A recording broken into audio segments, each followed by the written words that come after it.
Hello, everyone, and welcome to the Big Brother 22 Stock Watch Roundtable. I'm your host, Taran Armstrong, and joining me today is Brent. How you doing, Brent? Not good, Taran. I'm really not well. I have had it up to here with Big Brother 22 to the point where today I got out the veil. I'm really not feeling these people today because it dawned on me today, of all days, right before the roundtable, that no matter what happens with the HOH competition on Thursday, we're going to get a shitty result because the people that we like ostensibly in the audience, like, Davon and Bailey and Kaser, they're not going to do what we want. None of them are going to do what we want. None of them are going to make a go at anything. They're all just going to try to either play with the power people or stay safe and coast along. We have nothing to look forward to. Big Brother 22 is ending before our eyes. I can already tell you the end of the story. I just don't know the winner. Anyway. Oh boy. Well, also joining us today is Melissa. How you doing, Melissa? Brent's making me depressed just thinking about it. I was trying to put it out of my mind and kind of trying to just be like, okay, look, like we kind of like aren't going to get a good result this week, but I was trying to just be like, that's fine. It's just frustrating because, and that's my catchphrase. I know, I'm well aware. That's okay. Yes. But it's frustrating because it just feels like there's really no point in watching like the first half of the season. It's like, I want to see one, like we already know who's going to end up in like the final, like second half, essentially. Like we already know that the big alliance is going to be in the second half. Like all the outsiders are going to get picked off. And so I'm just waiting for like, when we finally get to see Deni and Tyler and Cody and Nicole turn on each other. Yeah. And until that point, we're not going to have anything fun or exciting because everyone, like basically the saying that's going around is like, well, the targets will appear. They will make targets of themselves. And then once that person appears as a target, there's no changing the minds of the group. It's like, okay, that person's target, good, easy. Let's just get that person out. I don't care if eventually that person could have done something to help my game. All I care about is like, it's not me right now, and we'll figure out the rest later. And I feel like that's kind of the way everyone's been playing. And that's kind of like modern Big Brother, is you kind of just like let the house, quote unquote, determine a target, whoever's like a sitting duck, whoever's easiest, and just like get that person out. And then eventually we'll turn inward and we'll just like let the chips fall where they may. And that's how we find our winner. And it's so dull. It's like, after watching this week, that Twitter like meme or whatever that was going around that was like, oh, old school Big Brother didn't do XYZ for Tyler to call them boring. It like really made me realize the difference between old school and new school Big Brother and how exciting Big Brother used to be and how boring it is now. Like, I hate to say it, but it's a different game. And the game is like, it seems fundamentally broken in some way, and we need to figure out a way to shake things up. And if old school players playing with new school players can't shake it up, then I don't really know what can. Thank you. So. That has been so discouraging to me. Taran, can we, like, there are many things to talk about tonight, but I do want to like start off with this and echo what Melissa said, in that I also believe that there is something wrong with Big Brother. What is happening to the show that we love? I mean, am I being overly dramatic, which I'm prone to do at times, or is there something really wrong with like the people they're casting? Why don't the people on the outside recognize that they're on the outside and try to do something about it? Why do they want to target themselves? That it didn't seem like that used to happen back in the day. The people, like, if somebody on the outside got an HOH, they'd be like, well, I know what I'm doing. Like, I'm gonna have some stuff up here. I'm gonna have some fun, and we get like some crazy nominations. But I don't even know the last time that happened. Maybe Big Brother 15? I don't know. Like when Jed got nominated during the double eviction, I honestly couldn't tell you the last time something like that happened. Well, I will tell you, I think Rob hit the nail on the head the other day when he said that there are too many people on the cast, because I think that one of the main things we're looking at here at the start of Big Brother 22 is that this is just the beginning phase of the game. There are different phases of the game and like different portions of like when there's this many people left, these kinds of moves tend to happen. And when there's 16 people in the game tends to be a big glob of people because when you are an outsider, it's suicide to try and face up against a big majority. You're tanking your own game to try and nominate a 2 in a group of 8. It just doesn't work out very well for you. It can, if you have the guts to do it, but it definitely doesn't incentivize you to really gung-ho go against them. It incentivizes you to be like, as long as I'm not one of the few that takes the hit here, then I can make it to the phase where I actually have more agency because there are fewer people left in the game. I think that's one of the biggest aspects of this, and I do expect that by the time we get to 12, which is how the game used to start, we will start to see big moves being made because you have more agency as an individual when there are 12 people left. So I think less so that the game is just like fundamentally broken and more so that we've opened up a back end to the game that we don't normally see, which is a different phase of the game that we're not particularly fond of because it just requires grouping up and huddling together until the portion of the game when you can actually start to play more, in terms of that kind of gameplay at the very least. Then there's also the other stuff I think that we've talked about a lot,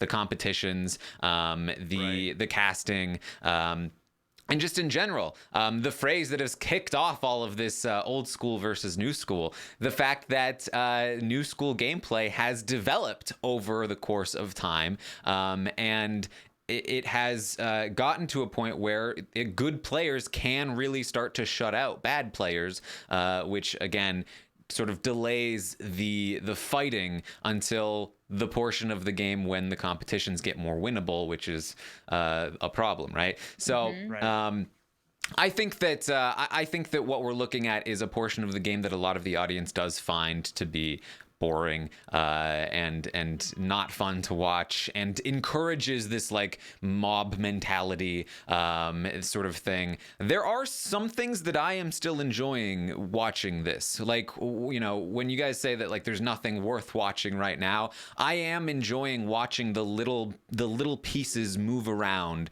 that are setting themselves up for this future in the next phase of the game. Because I find it to be a tough watch. I will admit that this was my toughest week of feeds in a long time. And the reason why was because all of the people that I have I watch the game with my heart. And I hope, I know a lot of people out there are like me and they do watch the game with their heart. They don't just watch it as purely entertainment. They watch it because they feel something they connect, they empathize with the players that are in the game, and they have a vested interest in wanting them to do well. And when you see that the players who you have a vested interest in are not thinking correctly, or are not even in the ballpark of where they should be thinking, it's just like, well, I know that the people that I dislike, I know what they're doing, and the people that I like aren't doing the things that I need them to do, so what the hell am I watching for? That's honestly where I'm at. Yeah, I mean, for me, I've written off half the cast.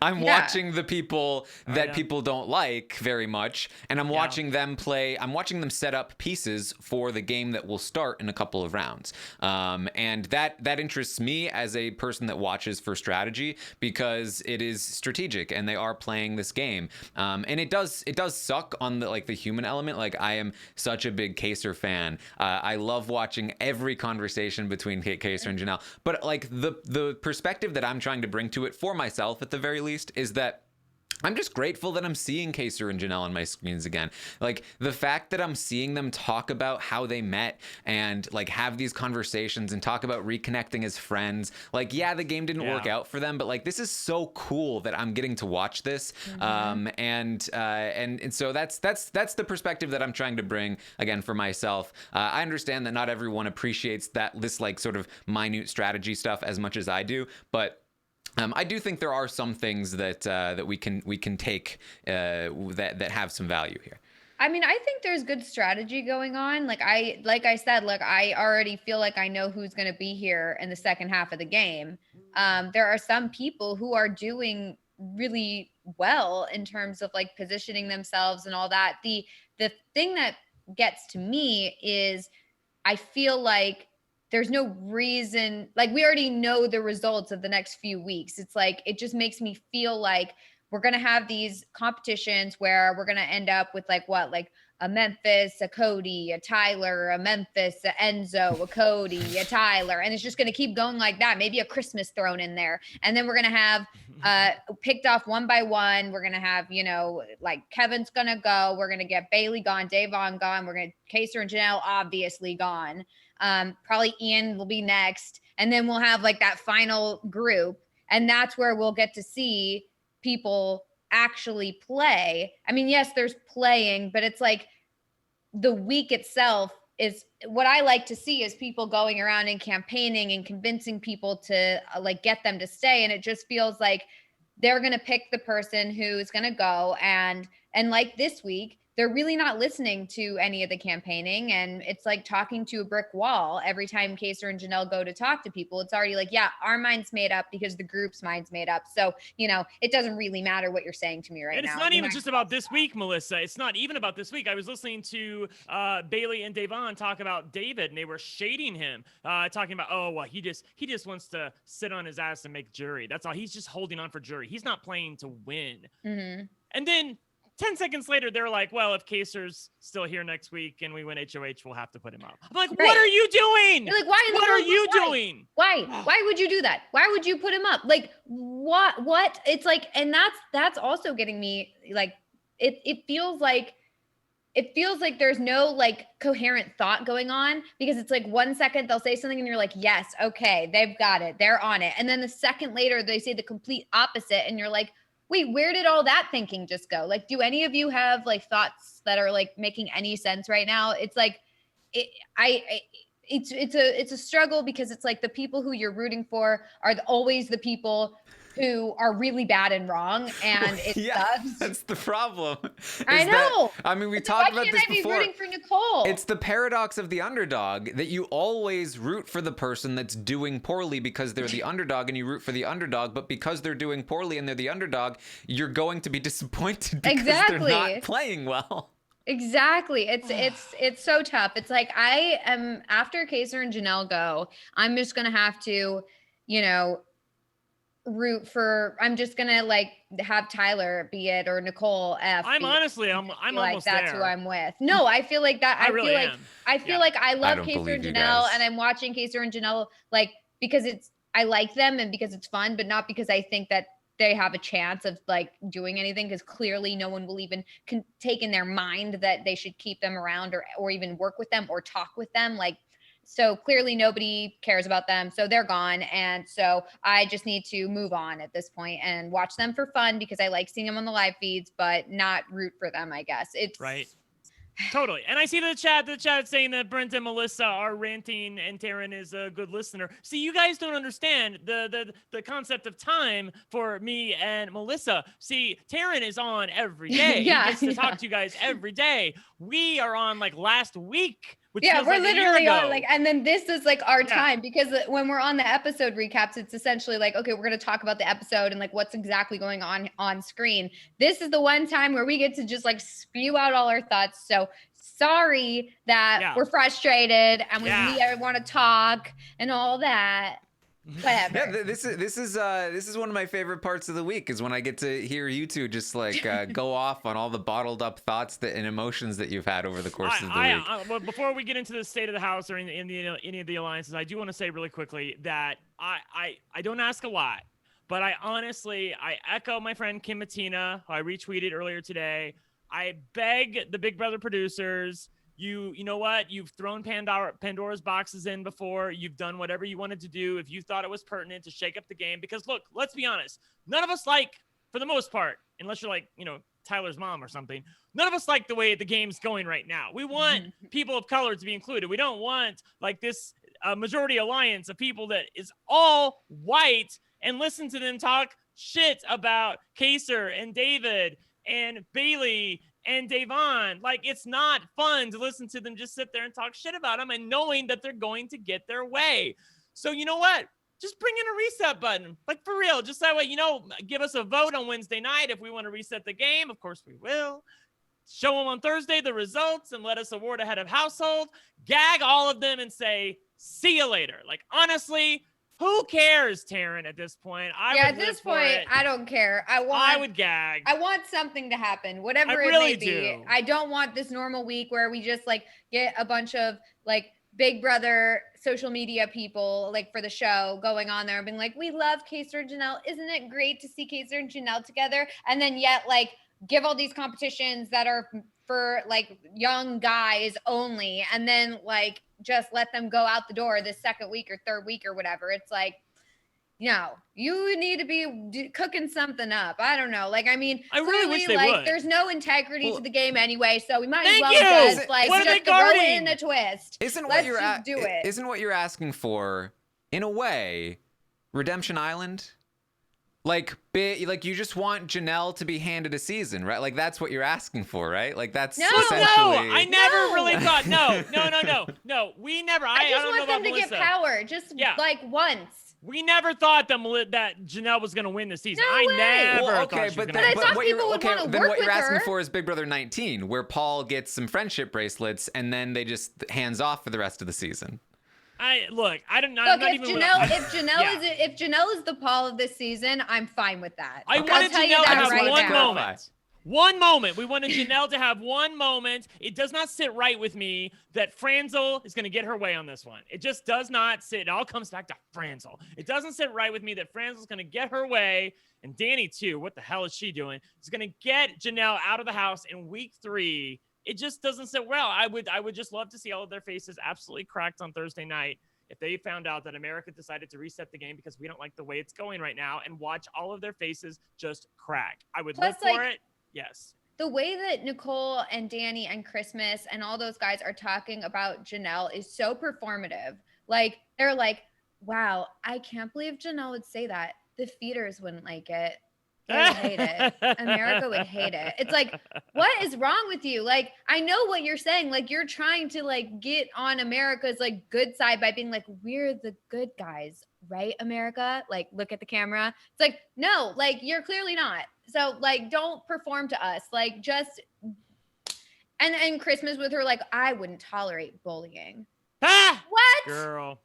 So I will say, there's a lot of unfortunate behavior and things that happen in the Big Brother house all the time. I will say to those of you that feel a similar way to Brent and Melissa, that it's just like a constant stream of like, oh my God, this sucks, this is terrible. I will say to you that it's kind of like watching the news where you hear all of the bad things all of the time when you're reading Twitter and like in the discussion threads. You're only ever hearing the worst possible stuff, usually taken out of context. And it makes it seem like things are a lot worse than they actually are, in my opinion. So like maybe keep that in mind when it's like it's all doom and gloom and everything sucks. So let me test you here. Let me test you really quickly. Taran, I ask you, as Rob would say, paint me the best scenario for the Twitter stands this season. So we're going to assume that Janelle's going to go out of the house on Thursday. From this point forward, paint me a believable scenario of what could feasibly happen in the game. Like, we don't have to get one of our stands to win, but we want to have a good time this year. So what could happen that you think is honestly feasible? And I'm going to take this off because it's too damn hot. That's honestly feasible. Well, I do want to say, just to clarify, I'm not saying that you can't also watch the feeds and feel like everything's the worst. That's totally possible. Just like, you can watch things happening in your real life and be like, this all sucks. But the news makes it worse when you're only seeing the bad stuff, is what I'm trying to say there. Look, I mean, I'll just say, like, there are moments on the feeds that are great and fun and funny and like good to watch. I mean, Kaiser and Janelle, whenever they're having their conversations, like Bailey and Janelle joking around, those are fun. And like, when there's that one scene or whatever I retweeted where like Janelle comes in and everyone's saying Janelle's like out past curfew, and then she comes in, they're all laughing, like those scenes are, and that involves like Cody and Enzo and everybody and Enzo's stories. Like, there are some really good non-gameplay related feeds. And it's great to watch all these old school players on the feeds because I never really got to see them on the feeds when they played their first time around. So that's really fun. It's the gameplay that is making me upset, just because no one is willing to like look outside of what they've already like decided. It just feels like everyone is so set already. And it feels like, why are you set? The game just started. Like, this should be like fluid, and there should be like, room for listening to people and campaigning. And it just feels like there isn't any. Well, and then anytime you think there is something where it's like, oh, maybe she got through to him, or like maybe he got through to her or whatever, then like literally the person that they're talking to will go back to their alliance and just either spill everything and laugh about their campaigning or whatever, or like just say like, yeah, I'm not listening to them. It's like, so anytime you get a little lift, it's like you just immediately get torn back down. Yeah, and I'm sure a lot of people like relate to that as well. It can be very frustrating. I'll say that like the thing that made me say this is like you saying that they're talking about how the feeders are gonna love Janelle leaving, stuff like that. Like from my perspective, when I watch the feeds, they talk way more about Janelle being a fan favorite, about Janelle getting powers, about Janelle obviously gonna win a fan vote.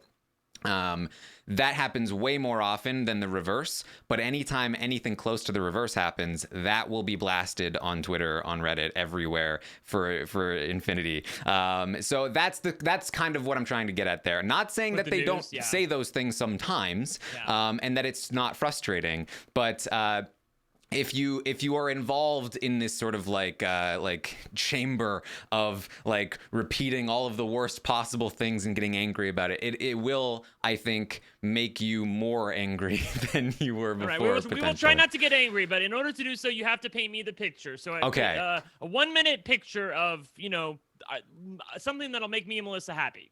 All right. Well, this kind of goes into, I assume, what we will be talking about. But let me just run through the week real quick so we can sort of set the picture of where we are. Tyler won the HOH, of course. Enzo wins the safety. He ends up saving Christmas, which upsets Day. We saw this in the episode. And Enzo is still not shutting up about the fact that Day was upset about the fact that he saved Christmas. Enzo now talking about Christmas as though she's his parachute alliance. Tyler puts up Janelle and Kaser. They are on the block. Cody wins the veto. He does not use it.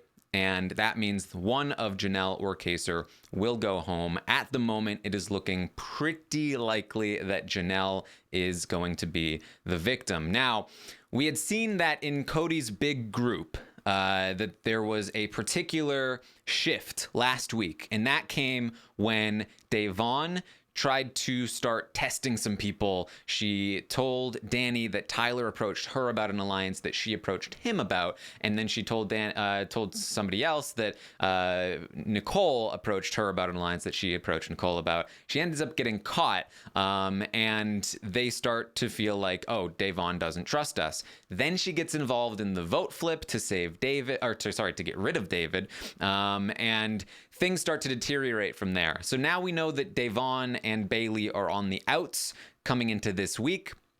And there's talks about potentially targeting them as early as next week. However, they have reconvened in this group of the Slick Six in order to keep Bailey and Devon comfortable for now. And within this group, Bailey and Devon have decided that they want to buddy up with Tyler, and Bailey and Tyler in particular have now made a final two that they haven't named yet, and Bailey, Tyler, and Devon as a trio are kind of moving in that direction. So if I'm going to paint a picture of what I'm excited about for the future, it's not crazy likely, in my opinion, but I could absolutely see a scenario where Janelle goes home this week, Kaser wins the HOH next week, and Tyler uses the opportunity to take a shot at Deni early via Kaser, either through Christmas influencing Kaser or himself influencing Kaser. I don't think that's particularly likely, but if that happened, it could easily set off a chain of events that cracks the game wide open. I think more likely he uses it to take out somebody like Ian. But is the only good scenario if Kaser wins HOH miraculously, which I was already told would be to a good paint scenario for the us. most ideal picture Yeah, here, but Melissa. considering, but what might actually happen, which is like, we That can't wasn't just rely. the question.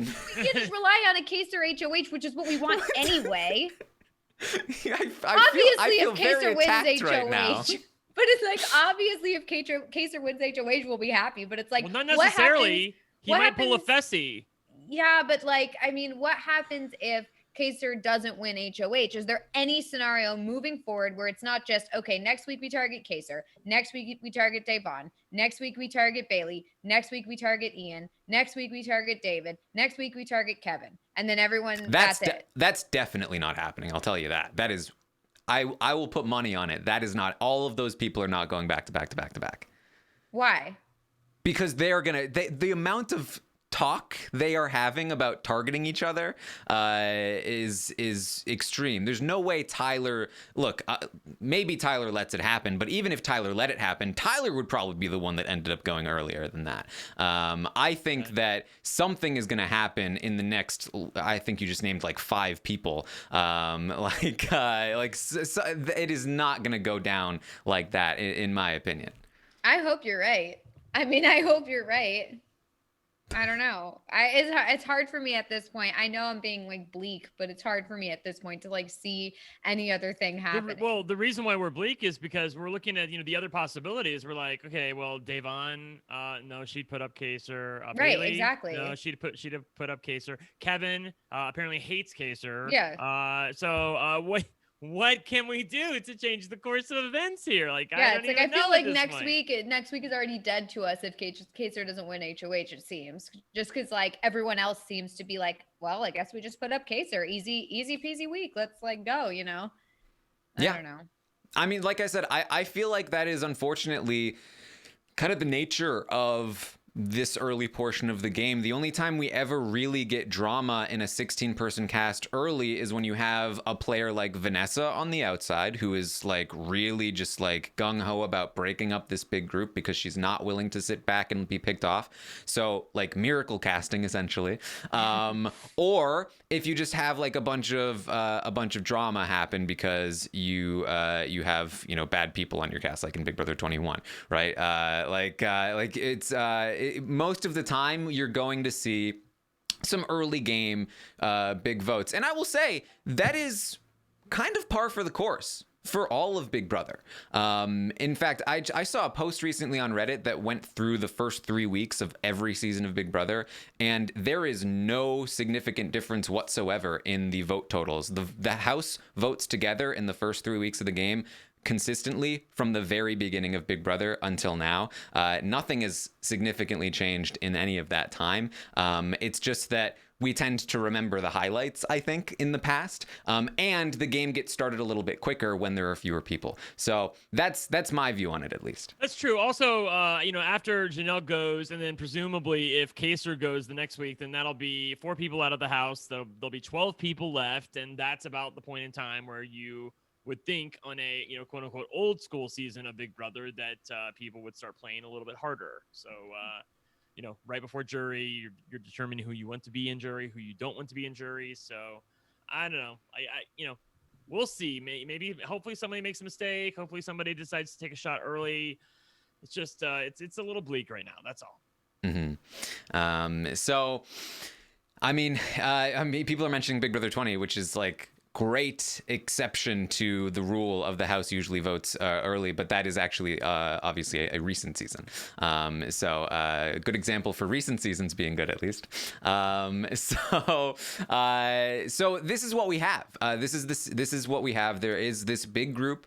They are operating well, and their current target is Janelle. They want to target Kaser next week, most of them at least. I wouldn't even say most of them. I would say some of them. Deni in particular. Cody has gone back and forth, but he's on board. There are a few other ones that aren't as much on board. Enzo, I don't think he cares all that much. Christmas actually wants to go after Devon. Nicole and Ian both want to go after Bailey.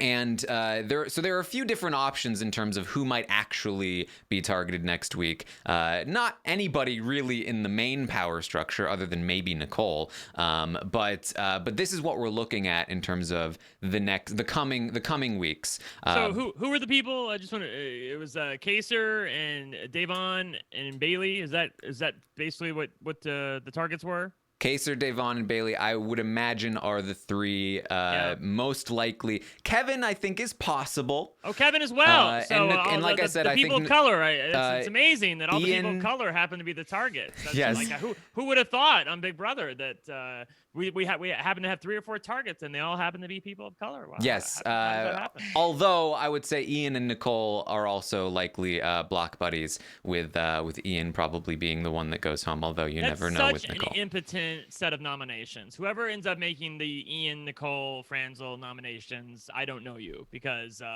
you're know the result of that. You know Ian's going. They don't know the result of that. They think that they'll be able to get Franzel out of the house, but we know that's not true. You have to put Nicole and Deni on the block. Deni hasn't been talked about by a lot of people other than Tyler, and Deni also hasn't been talked a lot about with the show. Like, she doesn't get a lot of airtime on the the episodes. Actually, recently, and this is why I feel like Kaser might actually take that shot. Kaser was mentioning Deni to Christmas. Christmas has been talking about Deni. Yes. Tyler's talking about Deni. Bailey and Davon are talking about Deni, although they are too loyal to the group to actually take a shot, in my opinion. But they are talking about her. And I think that if Kaser wanted to take a shot, they would not stand in the way. It could be a situation where they throw the HOH to Kaser, like, so that way Kaser can take that shot and they can be like, we didn't have any part in it. I mean, I don't know if that'll happen, but like I said, I don't think that. I think there's a feasible pause. I think there's a reasonable outcome where it's Kaser's Now, I say reasonable. I don't think Kaser's winning this HOH because I think they're building a wall, and Kaser's not winning a wall. But in a crazy world where Kaser's able to win an endurance competition, I do think that Kaser he'd want to put up somebody like Nicole, and I could see Tyler via Christmas getting in Kaser's ear about putting up Deni next to her, and Bailey and Davon helping assist that as well by saying, look, this is how we get out Nicole. She won't go home if you put up Ian next to her, because maybe Tyler tells them that, but if Deni goes up next to her or something like that, then you can take her out. And Kaser has no obligation to not put up Deni, and Bailey and Davon can be like, we're sorry, we did the best we could, we got Nicole on the block. So at least it's not 2 of us, right, guys? Yeah, that'd be interesting. I think couldn't Day or Bailey win a wall? They don't really want to win, though, do they? Because they were talking about, like, if we win, we're gonna have to do that, and we don't want to do that. So yeah. Mm-hmm.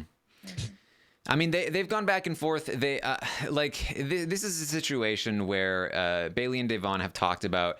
They just earlier today they said if we win, we'd have to go after Kaser, and that would suck.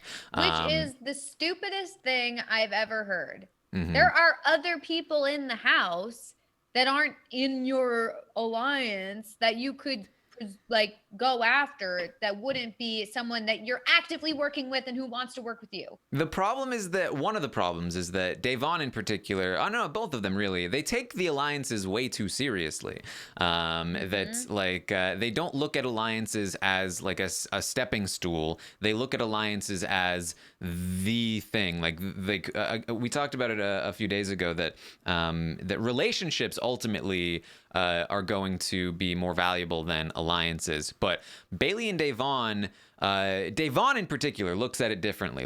Davon looks at it like alliances are a bond. Alliances are like a contract that we are signing. This is worth more than a relationship, because Davon is the kind of person that goes into the game like, leave your emotions at the door.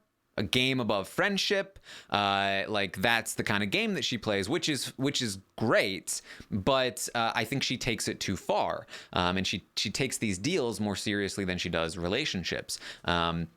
Bailey, on the other hand, I think is somebody that cares more about relationships than alliances, but wants to mix the two as much as possible. That when she is in with somebody in an alliance, in a relationship, whatever, like she is in with them, and she is loyal to them. And if they stab her in the back or they wrong her in any way, then she will be very upset about it. So I think that they are. The problem is that, because they both commit so much, they have had one foot in and one foot out for so long, and ironically have ended up straddling this line because they've been worried about fully committing, and now that they are fully committed, they took way too long, and they're like, sorry, like we're not letting you in anymore. So that's kind of the position that they're in, but I don't know that they're gonna stay there. I don't know if like Devon cares so much about not being played that she, I think, is going to continue to question them and continue to feel like, I don't know if I like this, and I do think that either that gets her sent home or it gets her to eventually do something. Yeah, the thing, I mean, look, I had like really high hopes for Devon coming into this season, but as I have continued to watch her over the past 3 weeks, it has just become clear to me she's just not a very good Big Brother player. She's just not. She's a great competitor. I love watching her on my television. She gives me life when I'm listening to her, but my God, it is frustrating to watch her play the Big Brother game because she's not a good liar, and she's also not good at hiding her feelings. Like, she's a little like me. She wears her heart on her sleeve, and she has an inability to hide it. And sometimes you have to hide it in the Big Brother game. You just do. You can't let people know that you are distrusting of them. You can't let people know that you think they're up to no good, because if they think that you think that they're up to no good, then they're going to be thinking that you're plotting against them, and they're going to come for you. And that, like, it's almost like a self-fulfilling prophecy for Devon at this point in terms of her positioning in the house, which a couple weeks ago was actually pretty good. Yeah, it's unfortunate. Now, again, I am hopeful about this new connection to Tyler, because I think that Tyler recognizes his position in this group and that he needs other people. I think he probably is thinking it's probably too late to save Devon, but maybe I can save Bailey. I think that's probably his thought process right now. If Devon is able to survive next week and Kaser goes instead, he might have some time to work something up. But I don't know if it's going to be enough for Devon. Speaking of bad gameplay, we've been watching David in the house this week, and he has had some interesting encounters with some of the other players, Janelle and Kaser in particular. Melissa, once upon a time, you gave David a 7 out of 10, thinking that he was a 7 out of 10 player. You have recently issued a statement apologizing for this take, and we do all appreciate the apology, although it doesn't ever take away from what you did. Melissa, what are your thoughts now? Look, all I can say is I was wrong, and I'm sorry. And I think at this point we need to move forward and build on a new foundation of me being totally wrong about David. Honestly, I am so ashamed. I'm embarrassed. I really felt like I had to issue that apology today. And, I hope people understand that it really came from a true place. And look, my initial rating of him did come from a true place. The thing that gets to me the most about David is that at the end of his last season, he was like, when he was leaving, he was crying and saying like he wishes that he could have, done something, like he really felt like he could have made a move in this game, like whatever, like done something big, et cetera, et cetera. Seemed like he really understood the gravity of him leaving so early and that he really wanted to play. So I just felt like, well, this guy didn't get a chance to play, number one. And number two, while he was in the house, he was able to really pick up on the various alliances and the relationships and like really what the house dynamics and what was going on in the house. So I thought this guy's smart and he wants to play and he wants to be there and he didn't get his shot. And that's what I felt like. Okay. And then now I know that he doesn't care about the game literally at all. Because if he cared about the game, he would have done some research. Once he found out he was going to be on the show, he would have watched literally one season of Big Brother to prepare himself for All Stars. He would have known about Janelle. He would have known about Kaser. He would have known about all these various like things that happened in Big Brother history. It makes me so angry that he basically just took this chance that a lot of people, like a ton of people, thousands of people, hundreds, whatever, I don't know, would have like given anything to get this chance, and especially to get this chance to play on an all-star season. And he basically just like threw it in the garbage. He didn't care. He didn't do the research. He didn't even think like, I mean, he had his phone at the point where people were finding out who else was in the house, like the rumors and stuff. He could have looked up any of them to see like what they did or even what their names are. And he didn't do that.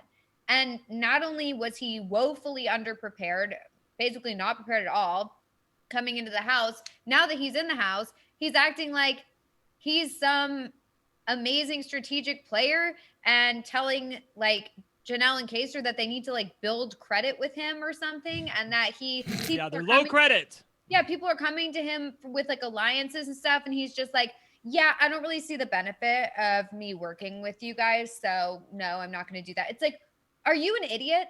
What are you doing?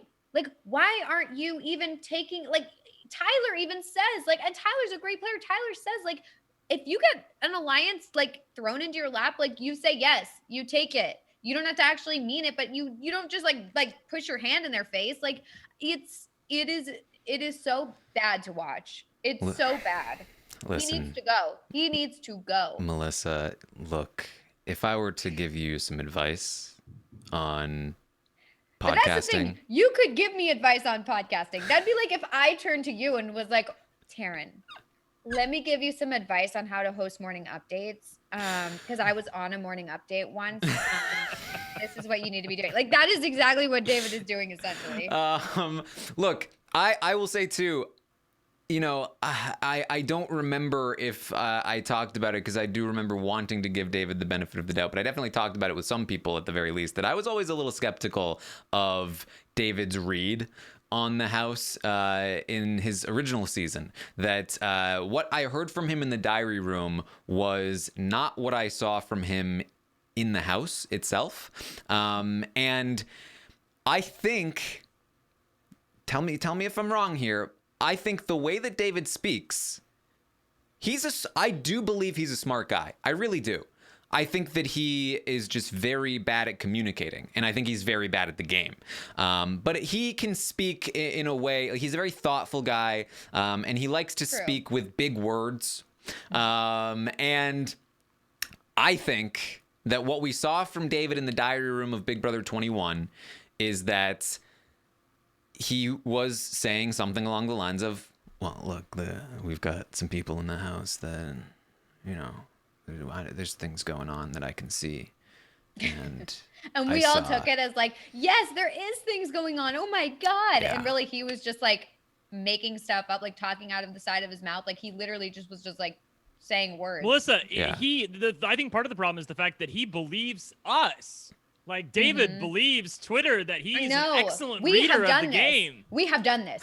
We created this It's monster. us, totally us, yeah. We It really is. created. This is our Frankenstein. Well, he was like, this is the problem with David trying to communicate, is I'm trying to do an impression of David, and it keeps getting interrupted, and that's what happens when David tries to talk. Because he speaks so slowly. I can't even do an impersonation of him, because it's not good enough We'll be quiet. podcasting. Go. Do David for the next... Go ahead. No, it was really a funnier point to make that than to actually do the thing.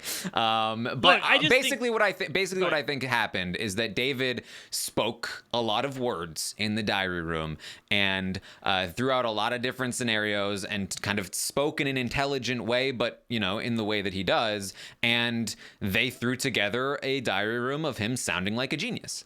And like I said, I never saw that in the house itself. I never saw him act on this information. I never saw him do anything that was particularly especially impressive. And I think that Big Brother production created this particular monster, and I think that we willingly ate it up because it was shown to us on the screen that we eat. So that's my personal theory. Like I said, I think like perfectly fine guy, but Big Brother player, no. He's an infuriating Big Brother player. Nice guy, smart guy in real life, whatever. But Big Brother is not for him, and he doesn't care about it, so that's fine then. And I should have known that this was going to happen when, during his introduction for this season, he literally didn't tell us that he prepared for this at all. He just said he went hiking, which doesn't help him at all in the Big Brother house. And he said he like meditated or something. I don't know, but that's like, or read a book. I'm voting out that rock. Like, it's like that literally doesn't do anything to prepare you for Big Brother. Like, I was ready for him to be like, I didn't get my shot last time, so I've been like studying, I've been like doing the work, I've been talking with past Big Brother players, whatever he wants to say, and just like preparing himself for the game. And I didn't get any of that in the intro. And I thought maybe because the house guests did their intro packages themselves, like maybe he just didn't really know what to say and was just like nervous or something, but he doesn't care. And I will also say, for as good a guy I'm sure he is on the outside, I don't love his attitude, the way that he talks to Janelle. His or attitude Kaysar. sucks. It is very unfortunate in the way that he talks to them. It's very reminiscent of Nicole Anthony, where it's like he feels like he's in the right, and that means that he has the right to speak to them in a way that is very dismissive and condescending, it's not He's great. so condescending. For real, let me just tell you that listening to David is like listening to my dad, okay? Because my dad speaks in a way where he'll have a thought, right? And then as he's saying the thought, he's like in a car inside his brain, and then he'll like move to the left because he's got another thought in his brain, and then he'll move to the right, and then he'll move to the left again. He has all these tangents that come up when he's talking, and at the end of it, it honestly just sounds like a bunch of word salad. I'm like, what did he even say there? A lot of it times it doesn't even make sense, and a lot of times you're right. He talks so damn slow. Like I could never do what he does. He talks so damn slow that like he can't even get his thoughts out because there's so much awkward silence that people want to fill the silence with their own thoughts and words because he's so awkward. Like it's just an infuriating player to watch. I honestly think he is in the top 5 of the worst players I have ever seen on Big Brother. His emotional intelligence is totally vapid. There is nothing there, Taran. He cannot connect with anybody. He cannot connect with anybody on an emotional level. There is no way he can do that. And I really fear for him as far as like his, not necessarily his place in the game. I don't think anybody's necessarily coming after him because he's honestly too pathetic for them to come after at this point. But as far as him like actually winning the game, there's no way. Please show me the scenario where that There's happens. no way. There's no possible way. No way. I mean, imagine him in jury questioning too. Like he would just like be super condescending and say like 5 words. Look, and Melissa, the thing about jury votes is that if I make it there, you'll find out. And Julie's like, time's up, David. All right, next question. What? Hey, wait. All right. Another piece He's of like, Julie, let me explain to you a thing or two about hosting shows. Another piece of information that's kind of been going around has been that people have found that that Deni, way back in season 8, actually purchased the dress that Janelle wore in her original season at the finale. The actual dress, she purchased it from the auction and then wore it on the finale night of Big Brother 8. And that she was a big fan of Janelle. And basically what I'm trying to say here is that we talk about this all the time in a very sort of exaggerated way, but Deni is truly a Janelle stan, right?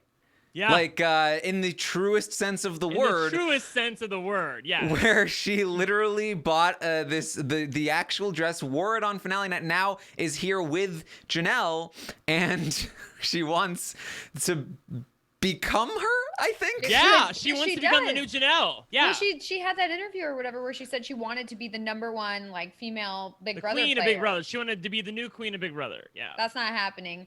Deni might win this season, but like I mean, you can't. They're two different players. Like they're two different types of players, and Janelle is like Janelle. Right. Oops, I just hit my mic. But Janelle is Janelle. Yeah, Taran, you that's such a great analogy for real. Like the original Eminem Stan song. I love that song, man. And to think about Dani as the original Stan, man, like that's such a good pull. I'm like, and I totally like I'm like the lyrics to the song are like going through my head right now. And I'm like, oh my God, that's totally Dani. Oh I feel like it's one of those things where it's like, there's no way that anybody could be Janelle. I just feel like it's not about like whether you're the best Big Brother player, like best female Big Brother player or something. Like it's like I don't even think Janelle is the best Big Brother female player. You know, it's like she's just Janelle. Like that's who she is. And like you can't, even if Dani like wins the season, kicks out Janelle, whatever, it's like they're just two different styles of gameplay and of everything. It's just there's nothing there to compare. I don't know. Yeah. All right, let's run through the state of the house here. We've got a lot of alliances that have stayed the same, but a couple of new ones to talk about. We, of course, have the core four, Cody, Enzo, Franzel, Nicole, and Dani. We've got the Slick Six, Cody, Tyler, Enzo, Day, Bay, and Dani. This one is mostly fake, but for the purposes of Devon and Bailey, it's real. We've got the committee, Memphis, Christmas, Tyler, Cody, Dani, and Nicole. The commission, which is Memphis and Cody. The Carolinas, newly named alliance between Tyler and Christmas. Christmas being Tyler's new Casey, and he's even named the alliance based on their geography, like the one with Casey. So that's working out.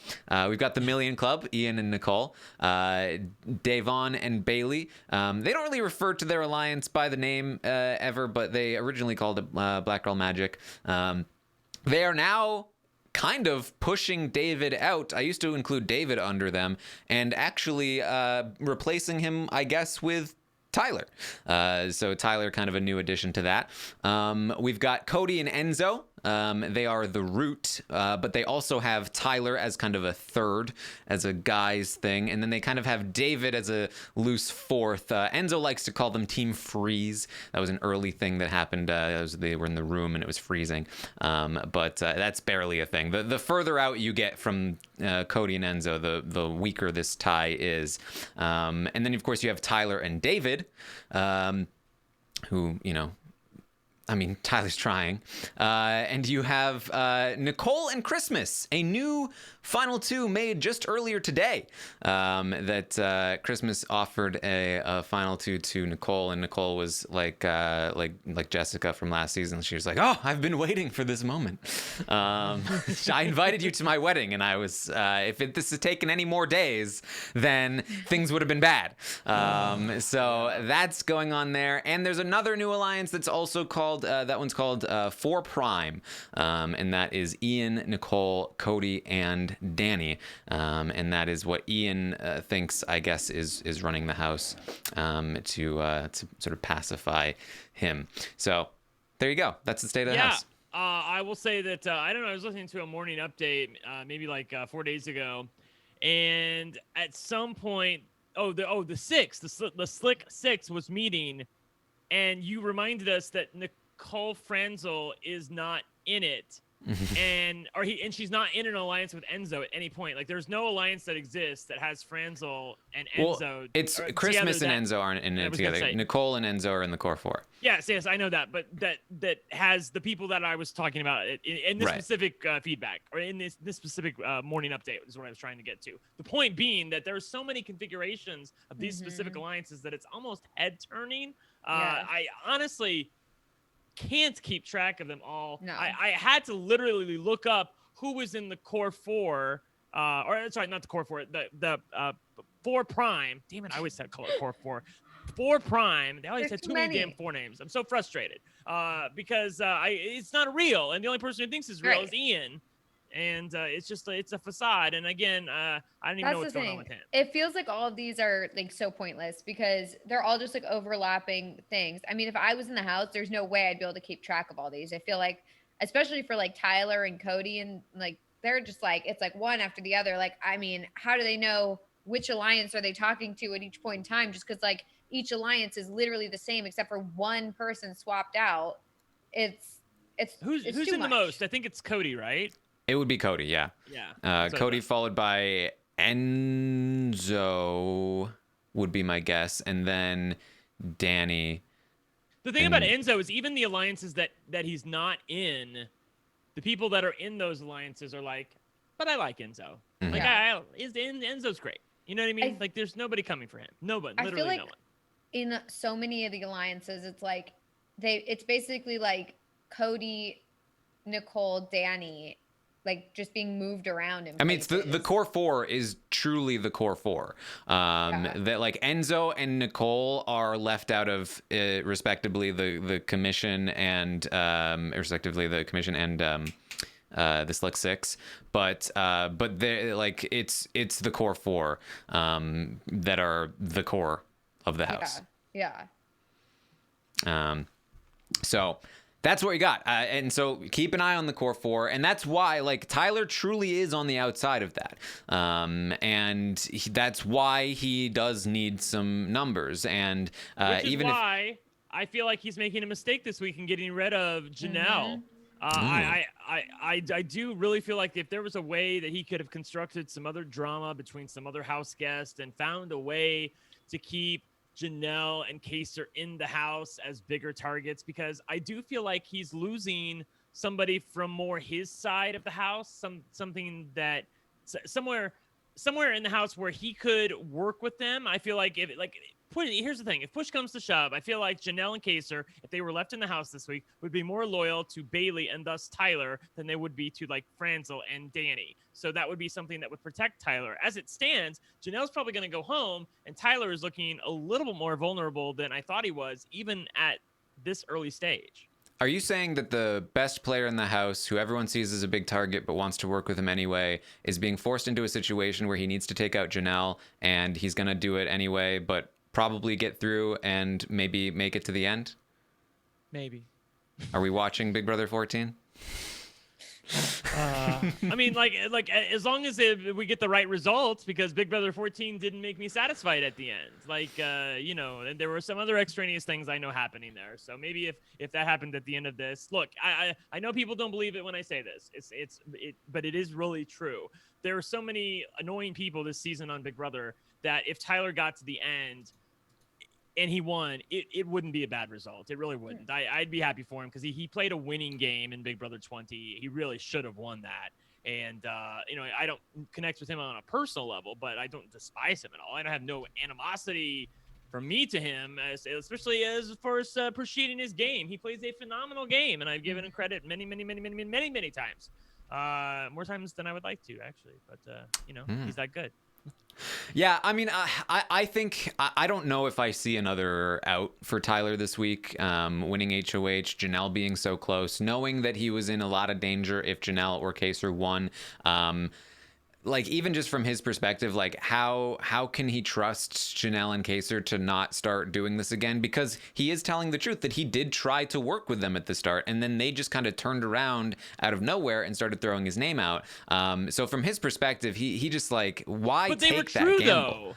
Like the thing that Tyler, if I were Tyler, I would recognize is, yeah, they were throwing my name out, but I am doing those things. Like But yeah. he really wasn't at the time. Like, I mean, we talked about it a lot, that he was really just sitting on his hands and not doing anything. He had a couple of conversations with Cody, but he also had a couple of conversations with Kaser and with Janelle. And they were all pretty similar conversations of like, hey, let's work together. Let's make this thing happen. In some ways, I talked about the self-fulfilling prophecy. Like, I feel like in some ways it happened with Tyler too, where like we saw him and Cody have, when the feeds come on, Cody's the new HOH. We see them walk into the storage room. We see them bro up.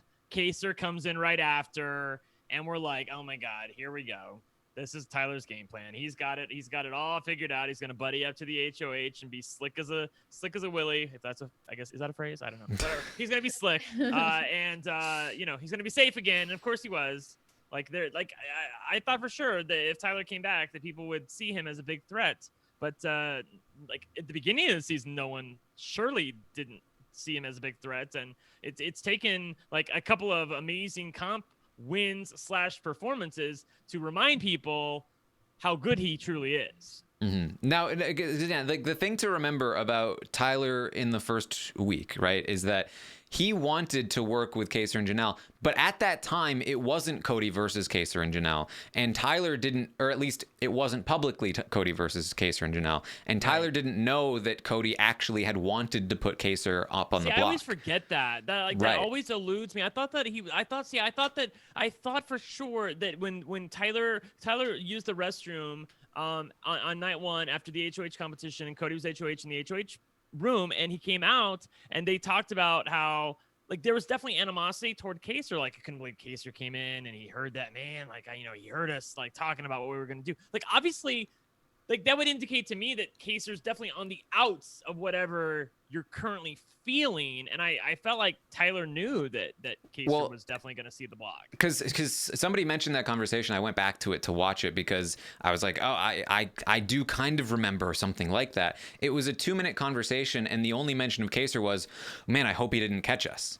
That was it. Like, and then Cody talked about the people he was worried about were people like Christmas, and some others that weren't Kaser. And then the following day after the safety competition, Cody said, I don't know why Kaser played. I thought we had a great conversation. Like, he was totally fine. And he essentially lied to Tyler and pretended that Kaser wasn't there. So what Tyler wanted to do in that first week was, he was like, okay, Cody wants to work with me. Fine, great. He's HOH. I want to work with Kaser and Janelle. I want to try and get Kaser pulled in with Cody. And that's what he tried to do. He tried to be like, okay, Kaser, you played in that safety comp. I don't think you needed to, but here's what we should say to Cody to make it seem like you didn't do it because you didn't trust him. He goes up there. He vouches for Kaser with Cody. And from there, things just start to deteriorate, because at that point, Kaser had already said that he doesn't trust Tyler and that he thinks that Tyler's working with Cody. He said that day 2, after Tyler had 2 conversations with Cody. And so from Tyler's perspective, you can see why he would be hesitant to go in this direction.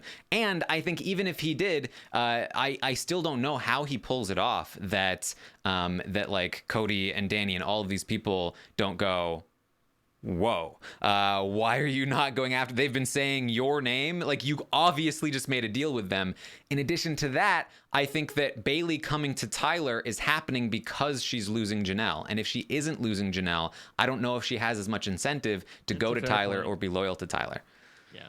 Why couldn't it be Kaser and Janelle and Bailey and Davon and Tyler brings David because David's obsessed with Tyler, and you have that whole group going against the other group? Like, house splits aren't cool, Melissa. That's so old school. We love house splits. Yes. All right. So that's where we are. Are we ready for the stock watch? Yes. Okay. Sure. Let's get going with the stock watch. Here we go. All right, let's start this time, I guess, with Tyler. Actually, let's do Tyler. I'm gonna quickly reorganize my stats over here. Let's do Tyler, and we will start with you, Melissa. Oh, I don't want to start this one. I don't. Can we start with the audience? No, that's what I'm doing right now. Brent, go ahead. Sorry. I'll start. Okay. So I gave Tyler a 7. I considered giving him a higher score, I must say. I considered giving him an 8. I even considered giving him a 9. Like, I really was a fan of the way that Tyler played this week. I think he played about as well as he could play. The problem is I feel like he almost played it too well. Like, he showed his comp ability a little bit too much, and I don't really feel like there was a reason for him to do that. Like, honestly, who the hell cares about the veto? You know, whoever wins the veto, the other person's going to go home. If Kaser wins the veto, Janelle's going home. Janelle wins the veto, Kaser's going home. Who the hell cares? You really don't care. You don't want to show people that you're a comp threat. You know, even though he did throw the eventual veto to Cody, I still think that he damaged himself in the eyes of a few people by really scaring the F out of them by like how good he was. And the fact that multiple people, even people both within the alliance and outside the alliance, like Deni and Kevin, both who are within and without the alliance, are saying his name as somebody who that they can't take to the end, that he's too good. We're going to have to get rid of him. He's socially amazing. We all enjoy his company. He's a sweet guy. He's good at communicating with people. He keeps people around him that he trusts. Like, all of that it just made me feel good about Tyler, but he's so exposed. I do feel like if here's my worry with Tyler. So Janelle's going to go home this week, right? I don't know what Kaser's going to do. Kaser may work with Tyler. He may try. He may not. I don't know. But I feel like there is a momentum for Davon and Bailey to go on the block on week 4. And if that happens, that is not good for Tyler. I do think that he'll probably get his preference of the two of those, and that Davon would probably go home and Bailey would probably stay. But that's still not good for him. I feel like he's going to be losing agency, and he can't play for HOH next week anyway. So overall, I couldn't give him anything higher than a 7. All right, Melissa. This is like a hard week for me just because I feel like from my perspective, not that much has changed in terms of like, I don't feel like Janelle going home or Kaser going home really like shuffles things up or like, you know, exposes people more than others necessarily. It kind of just feels like, okay, someone on the outside is leaving and everyone else is kind of just stationary. Like maybe they're building like small little alliances or whatever, but who knows what's real. And we won't know until like next week, or maybe we won't even know next week just because probably the remaining player of Kaser and Janelle will go home. So it's tough for me to like rate people because I feel like all I want to do is just like repeat most of the ratings from last week, and I'm trying to determine if I want to change them. But I don't think Tyler is doing a great move for himself this week. I think that like overall, if that is the move he's going to make, which is to get rid of Kaser or Janelle, like he played it fine because whoever's remaining will probably want to work with him. But I do feel like he's kicking someone out that, and yes, and this is why I'm struggling with the numbers, because what you were saying earlier, Taran, right before this about how Tyler was, you know, like this is Tyler's perspective. It makes me kind of change my mind a little bit just because like I can see that. I can see why he's like, these guys don't want to work with me. Like I don't trust them. But in reality, I'm like, Tyler, like you're kicking out people who would want to work with you. And so I'm starting to understand his move more there, but it's like, I still don't think it's great for him because I think having Janelle in the house, like he's a big threat. Tyler's a huge threat, and he's kicking Janelle out of the house when she could be a shield for him. And it's like, I mean, there's a clip going around from Big Brother All-Stars, and it's like basically where Mike Boogie and Will are like, we're not working with Janelle, but we have to keep Janelle in the house because with Janelle in the house, she is a shield for Chilltown. And it's like, that's what you would think Tyler should do, or at least that's what I would think Tyler should be doing. And he's not. And so that's why I'm like teetering on the edge of like a 7 or 8. So I'm going to give him a 7 and just keep my rating the same. Okay. I am going to go with the 8. I think that he's playing very well considering his circumstances. I think that coming into this game, and people might disagree with me on this, but I've been pretty consistent from the start that I do think coming in, losing Casey was a big blow to his game and really put him in a spot where he was always going to have to climb his way up. And I think we're seeing that right now, that he is in a group of people where he is not in control in the way that he was in Big Brother 20. And Tyler doesn't like that because Tyler likes to have all of his pieces on the board, and his pieces are not on the board. They're sitting off on the side. The board, the core four, does not involve Tyler. It involves Cody.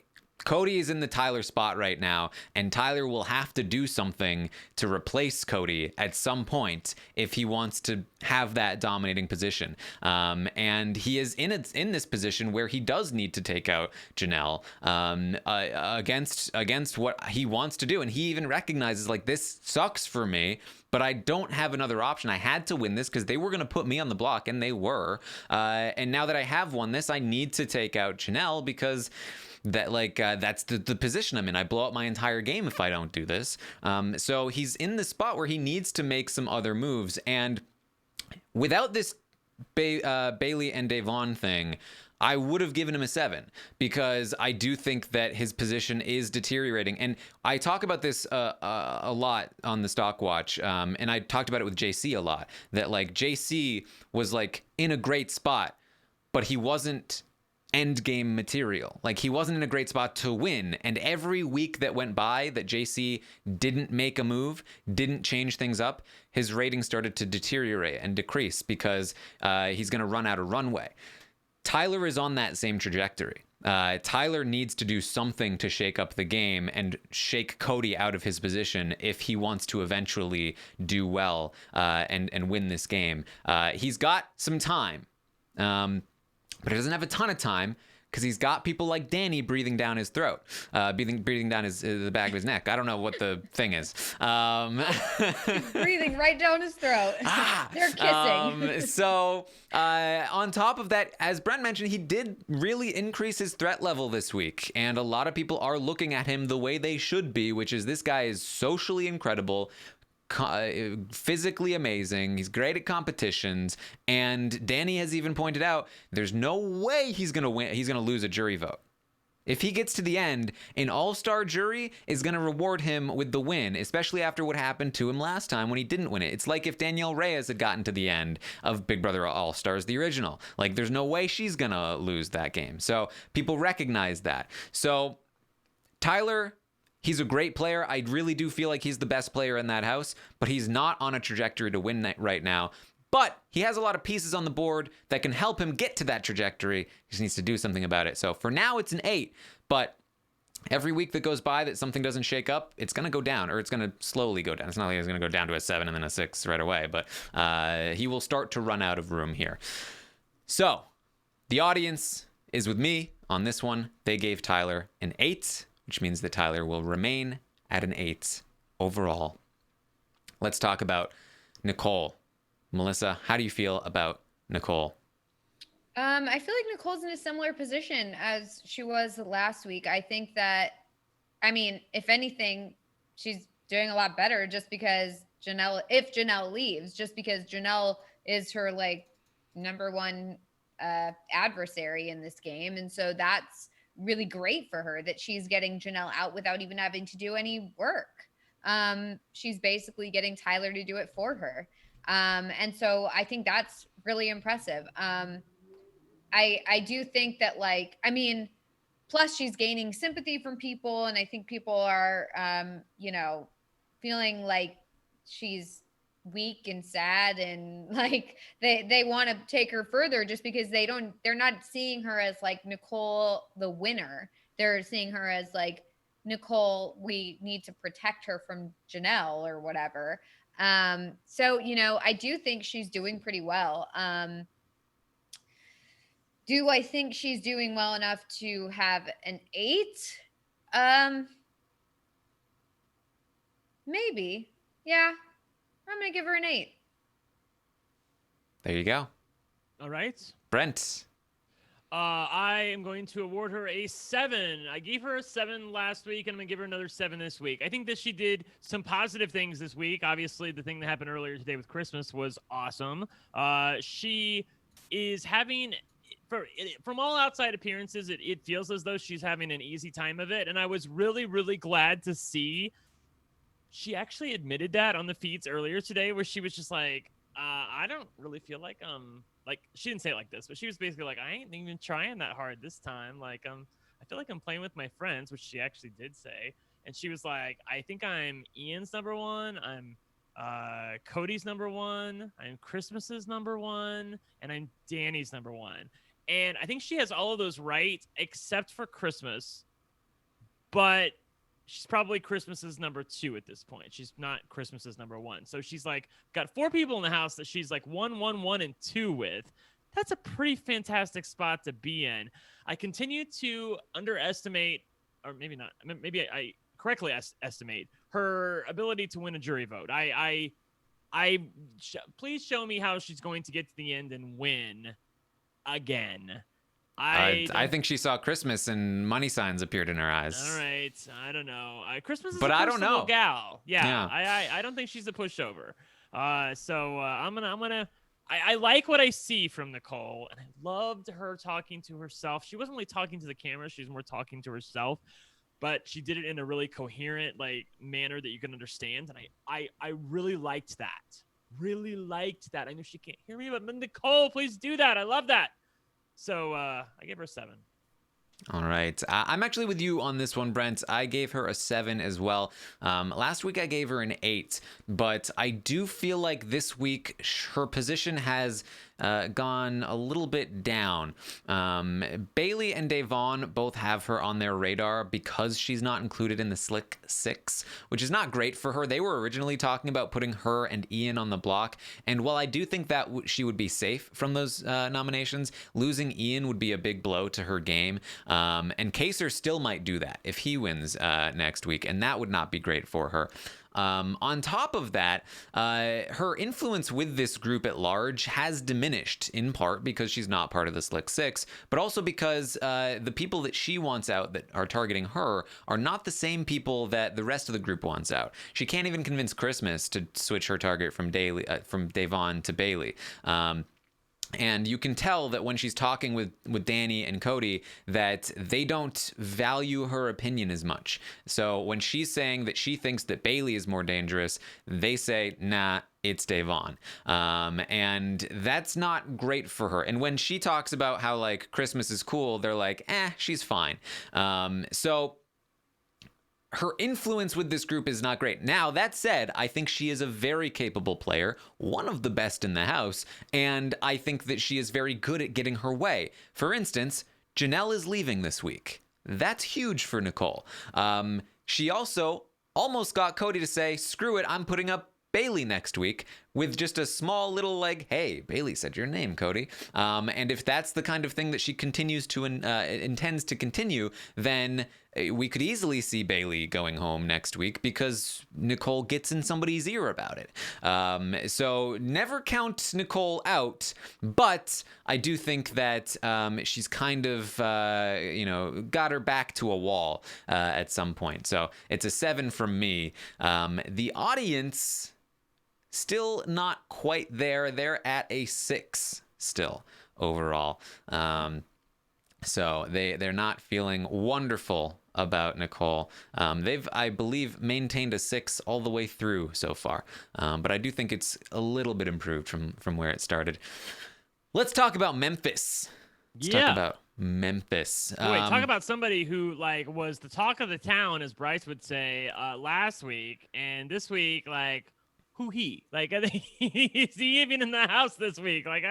Nobody even talks about Memphis for the most part, unless they're talking about trying to get rid of him. I like Memphis this week because he did something I didn't think was really possible for him. He was HOH and kind of a hard ass HOH to boot, and then he kind of went back into the background. Mm-hmm. He's not really doesn't really feel like he has to have a big say. He can sit there and eat a meal with somebody and not say a word. I feel like that Memphis overall is much to my chagrin sort of forcing his way of playing Big Brother into the house. It's like a square peg in a round hole, but somehow he's making it work right now.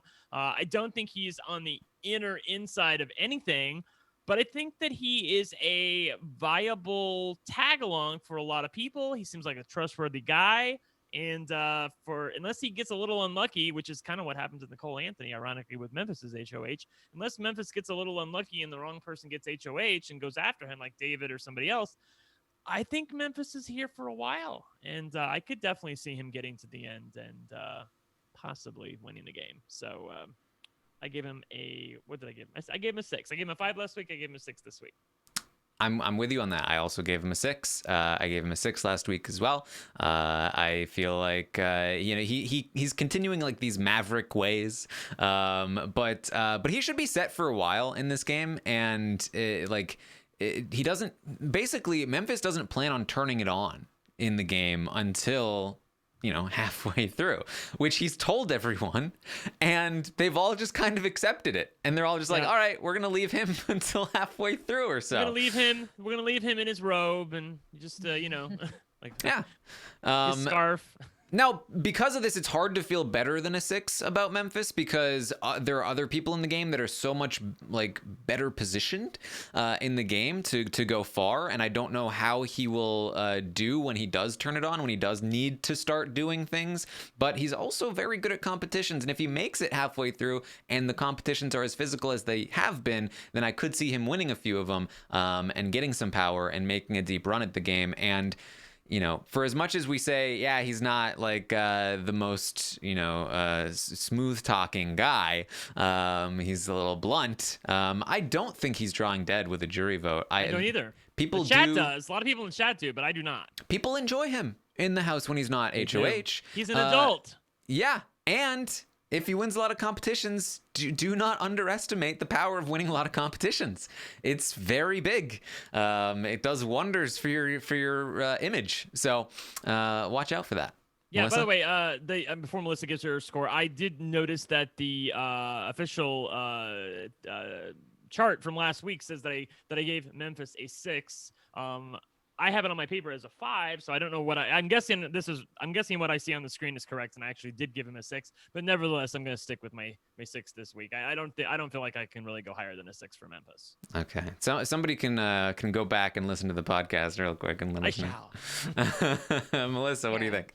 No, I mean, I agree with what you guys have been saying. I think that I don't know if Memphis is necessarily playing better than he played last week, but the fact that last week he was very gruff and just I'm going to do what I'm going to do and kind of rub people the wrong way. And yet still this week, people are like, okay, we'll still work with you. We don't really care.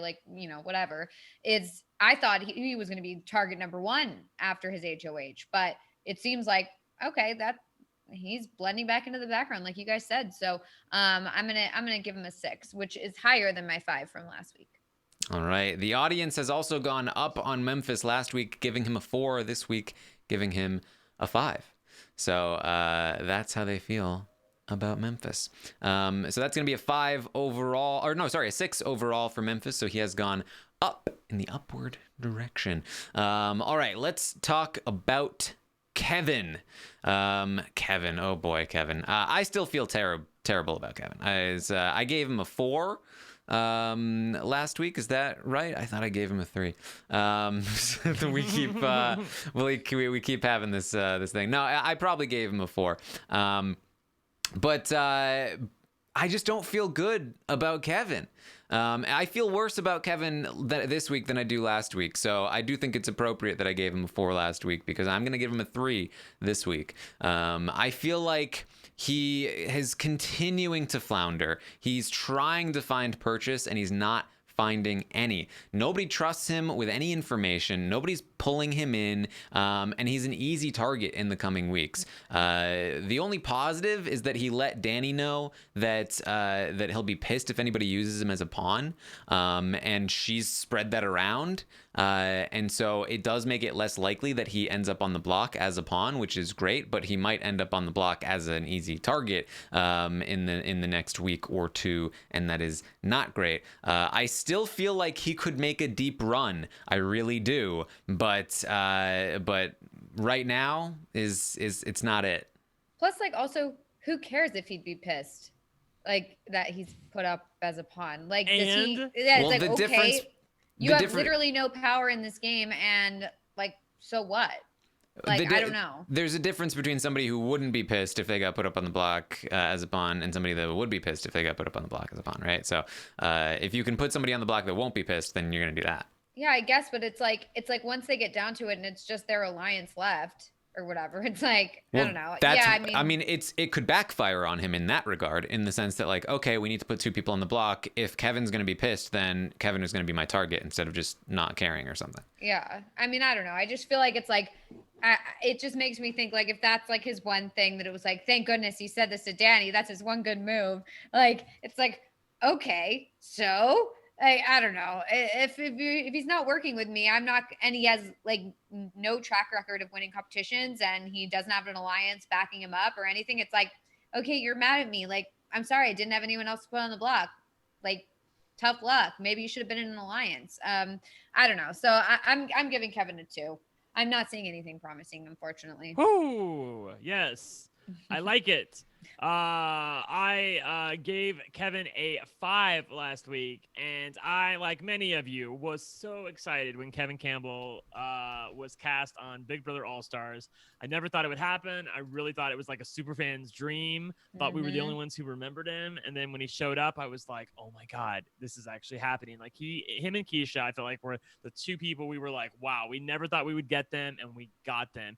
She was a big old disappointment, and boy, he is as well. It really has been terrible to watch Kevin in the Big Brother house because, as Taran rightly points out, no one trusts him. That's the thing that comes through loud and clear, is that no one really feels like he has their best interest at heart. Even the people that he gets along with well from a personal point of view don't really feel like Kevin is somebody that they could trust with any semblance of credible information. So I also gave Kevin a pretty bad score. I gave him a 3.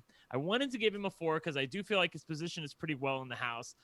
But damn, I am starting to question whether or not he could actually win the game. There are a couple people that there's 1 or 2 people I feel like can't win the game. There's 1 or 2 people I feel like can't win the game. Like I really don't feel like they can, and Kevin is one of those people. Here's the thing I'll say about that. There are a lot of people in this house that I think could be dragged far in the game that I think are not great candidates for jury votes.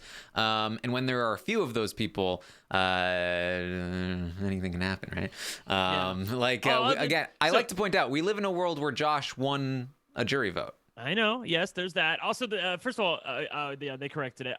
Somebody in the chat's asking, how is Kevin any higher than a 1? Well, a 1, like, first of all, like, he's not going home, number 1. And number 2, the only other way you get a 1 is by truly playing, like, some of the worst Big Brother that I have ever seen. And say what you want about Kevin, but he does at least understand that he needs to vote with the majority, that he needs to not create waves and get in fights with people and make them feel comfortable. He tries to bond with people. He tries to schmooze with them. Like, he has emotional intelligence. It's there. And like that, you also saw earlier this week, he has a okay strategic mind when he's not really telling people how he's going to vote. He's like, he doesn't want to get caught on the wrong side of the majority. So because that would be 2 weeks in a row where he didn't vote with the majority. So he's telling people I'm 50-50 this week. And even when he talks to people, he's like, so I'm going with the majority this week. Is that what you're hearing? Yeah. Like, it's not like he's coming for Janelle or anything. So he's being very careful. So to me, that's not indicative of a 1. And I feel like he has his position is not terrible. It's just pathetic. If that makes sense. So that's why I gave him a 3. All right. Well, the audience also gave Kevin a 3 this week, so he is going to drop from a 4 to a 3 overall. Let's talk about Kaysar. Kaysar. I unfortunately also have to give Kaysar a 3. He's on the block. He could theoretically go home. I don't think he will. And I do think that being on the block has improved his social game a little bit. He's talking to people a little more. He's making these connections a little more. But I think that he is probably the most likely person going home next week. And even if he doesn't go home next week, there's still a ways to go before he'll be able to truly blend back in and make some real allies in the game. So unfortunately, it's going to be a 3 from me. Brent, how do you feel?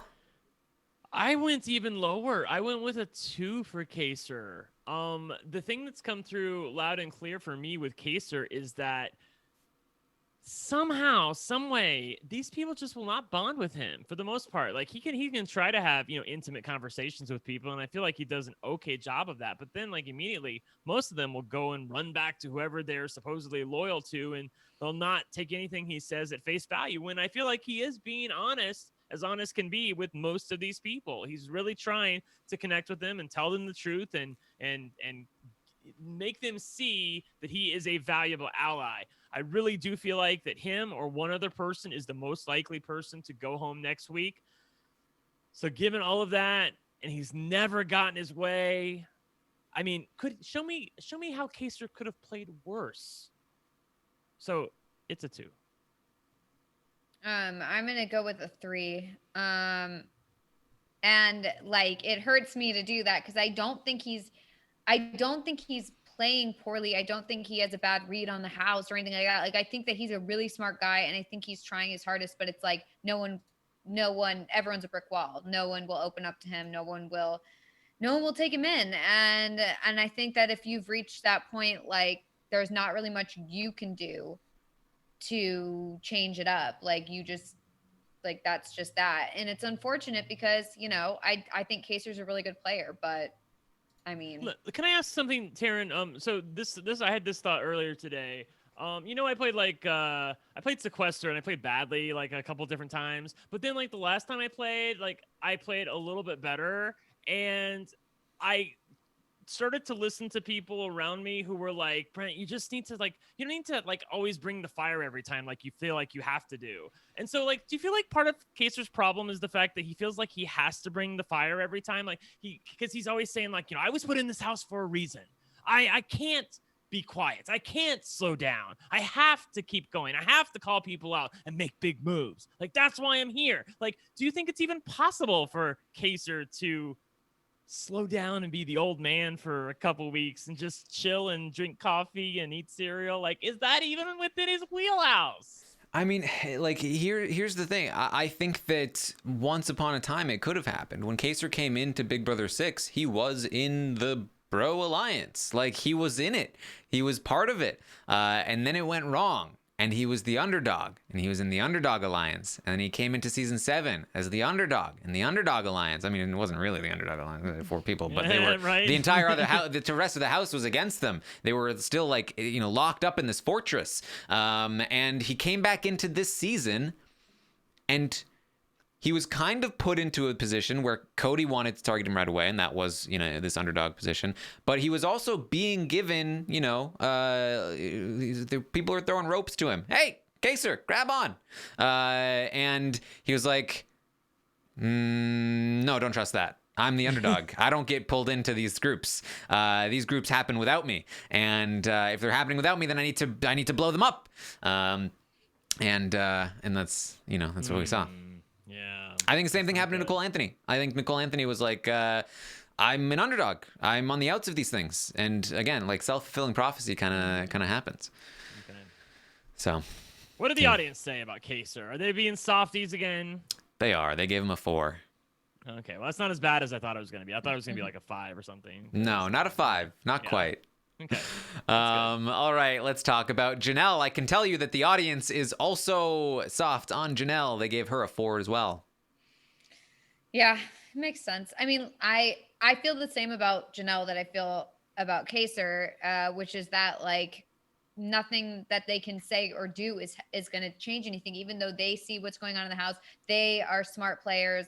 They know what to say to people, but no one will listen. You have to have ears that are willing to hear, and if they're not, then there's nothing you can really do besides just go with the whims of the house. And if the house wants you out, then you're out. Or if the tides turn and you get to stay, then you get to stay, and then maybe next week pull it together and figure something else out. But right now it just seems like there's nothing that they can do, and it's unfortunate. But that's why I'm going to give Janelle a 3 as well. All right. I gave Janelle a 2, mostly because she's going home. Yep. Yep. I don't know if you realize that. I think a 4 from the audience on a week where the person is going home is probably an all-time high. Yeah. I also gave Janelle a 2. Look, I think, Janie is terrific. We love her. Again, I'm begging for a reset button on Thursday just to make me happy. But I'm not going to give Janie the paddle because I feel like she's a better player than that. And she's tried. And, they're I feel like some of the things that are happening are just beyond her control. Like, the whole Franzel thing is like, I still don't understand what happened there. And I also don't understand Dani. I don't understand what Dani's doing. Dani's become the mean girl that nobody likes on Big Brother. And it's not really fun to watch. But those two things together are just inexplicable to me, considering coming into the season, at least with Dani, like Janelle thought she was good with Dani. Right. Like she really did. I feel like that could have been such a good like secret thing for both Dani and Janelle. Can you imagine if this was a season where that was being ruled by Dani and Janelle and Bailey and Davon? Mm-hmm. We'd be blowing up shit right now. Really. There's got to be something like outside of the house that is like why Dani and Nicole are like so close and why Dani is like gravitating towards those people versus like Janelle. I mean, unless it really truly is that she just wants to like, I mean, she wants to take her place. We know that the Amazing Race thing happened. Nicole, at the very least, believes that Janelle is one of the either originators or at least spreaders of some of the preseason rumors about her. But when it comes to Dani, but what about Dani? We've speculated about it, like either a pregame thing that went wrong, or she just came in wanting to, stan her. But she's telling people that her and Nicole are not close outside the house. But then I'm also hearing that her and Nicole are very close outside the house. So like I don't know what the truth is. Oh, they're close. Her and Nicole super super close outside of the house. Okay. Well, I mean, I don't know. I don't follow like the outside like friendship. Well, she hit it decently well, like in real life, but in the house it's obvious the way that they talk and and how they connected at first.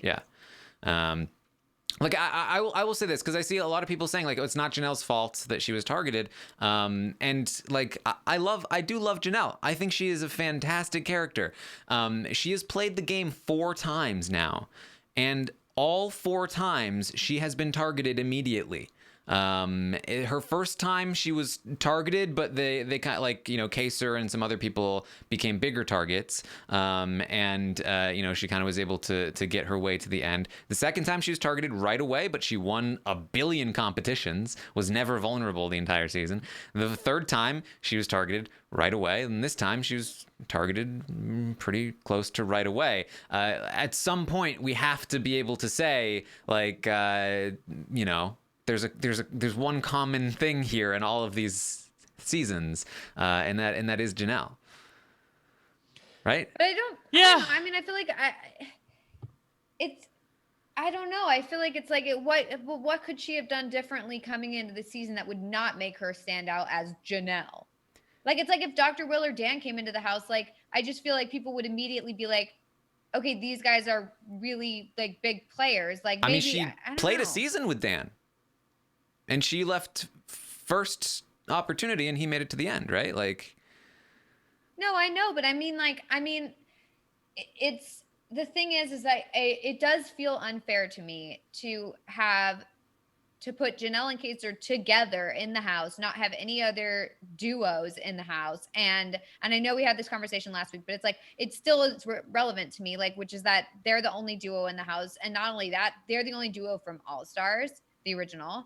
And they're the only duo that like is known in the whole Big Brother community as like, oh my God, these guys are legends. Like even all the other players who came, like old school players, they weren't like, I mean, Kevin, Keisha, like they're known to fans, but they're not known. I'm totally with you. Like she came in with a huge target on her back. Absolutely. It's just like that kind of explains this season. And then it's sort of the thing where like, yes, you can have an explanation for the individual season, but when it happens 4 times, it's like, can we start to say like, okay, maybe it can be explained away in each individual time, but like at some point we have to admit to ourselves like something's wrong. I think right? It also has to do with the fact that like she is who she is, and she's this like she stands out. Like, yeah, she's a 10. Yeah, but that Engel says like, she is a 10 in a room full of 5s. She but really is. I don't think that makes, like, I don't think that would affect like my rating of someone as a game player, because I think she is a good game player. I think that like she gets a target painted on her back like from the get-go just because of who she is. Like she's like beautiful and she's smart and she's sassy and she's funny and she's like not emotional and is just like Janelle, you know? And so I think that like anytime that she is in the house or whatever, like even on her first season, like she could have played any which way. But I think that because she's who she is, people are like, this girl is impressive and like we need to do something about her. She can't like blend in. I don't know. I mean, I think that's fair. I think there's a conversation to be had about like, the natural advantages and disadvantages. I mean, it's something to talk about when you say somebody like Jordan Lloyd is, most of the time probably going to make it to like the final 4, just based on the fact that she is, inoffensive and non-threatening, and just like has that sort of natural advantage. But like, natural advantages and disadvantages are a huge part of the game. Whether you fit in, like somebody coming in as a 50-year-old is going to have a severe disadvantage in the game. And that unfortunately makes them, depending on how you define it, a worse player, right? So I think you're right. I think Janelle is, take away the sort of like the target that gets put on her because of who she is and the social skills that she has and like how she plays the game, like her strategic mind. Absolutely. She's great. She knows the game really well. She's great at competitions. I think she's like an awesome personality. I think she makes great television. She is literally like the face of Big Brother, I think, for a lot of people. But I don't think that, for me at least, like we can't take away her social game. And the fact that she does have trouble bonding with people, for whatever reason it is, she's unable to make it happen. And like she's great at it in real life. She has besties. She's got 20 besties. But in the game of Big Brother, it just doesn't seem to work out for her. And so like if I'm rating on like how well do I think she'll do in this game? It's not very good. How is she doing in this game? It's not very good. How do I think she'll do in future seasons? It's not very good. So. You know what is very good though? This is very good because Janelle's going to get evicted and then she's going to be out here with us and she's going to be on Twitter and she's going to be throwing shade and keeping it real just like Keisha is. And honestly, it's going to be so much more fun to have her out here with us and just like, talking crap about all the idiot people in the house who like literally she tried to tell them what's about to happen to them and then it's going to happen to them. So I'm looking forward to that. It's the small pleasures in life. She said today, this is all Nicole Anthony's fault. She's a crazy person. I don't think I'm ever going to talk to her. It finally dawned on Janelle really today and maybe a little bit yesterday how bad Nicole Anthony really just screwed over Janie's game with a few people in the house, specifically David, who from Janelle's point of view is like the linchpin of any vote flip that she could possibly make happen. She needs David's vote in order to make a vote flip happen, and she knows she can't get it. And a lot of it's coming from Nicole Anthony because David is adamant about the fact that, well, remember, I'm close with Nicole Anthony, and that's on you. And like as if Janelle was the HOH last week. Like everything Nicole said about how Janie was up there laughing her ass off and they were going to protect Nicole, but then they didn't come through and they made her feel safe. And that's why she didn't play the safety competition. Like Nicole Anthony took no ownership of any of her decisions last week and threw it all onto Janelle. And because of that, now David, who can only like literally so many, there are Big Brother players who can think like, 6 moves ahead. David can only think like 1 move ahead. So he's thinking 1 move ahead. He's like, well, you did that to Nicole Anthony. So what do you and she's like, I didn't do that to Nicole Anthony. I'm not close to Memphis. She and can't David prove a negative. And David's like, well, that's what you would say if you were close to Memphis and you did do that to Nicole Anthony. She's like, oh my God. It's like impossible to have a conversation with him. Like he just won't listen. Can we talk about him? Right. Can we talk about him? We're talking about him. All right, let's talk about David. Let's talk about David. Y'all know what's coming.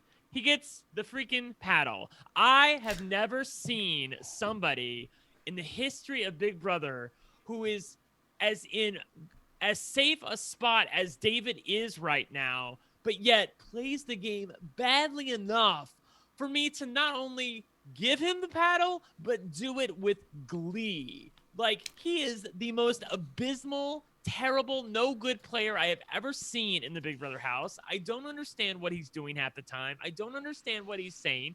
He says stuff that doesn't make sense.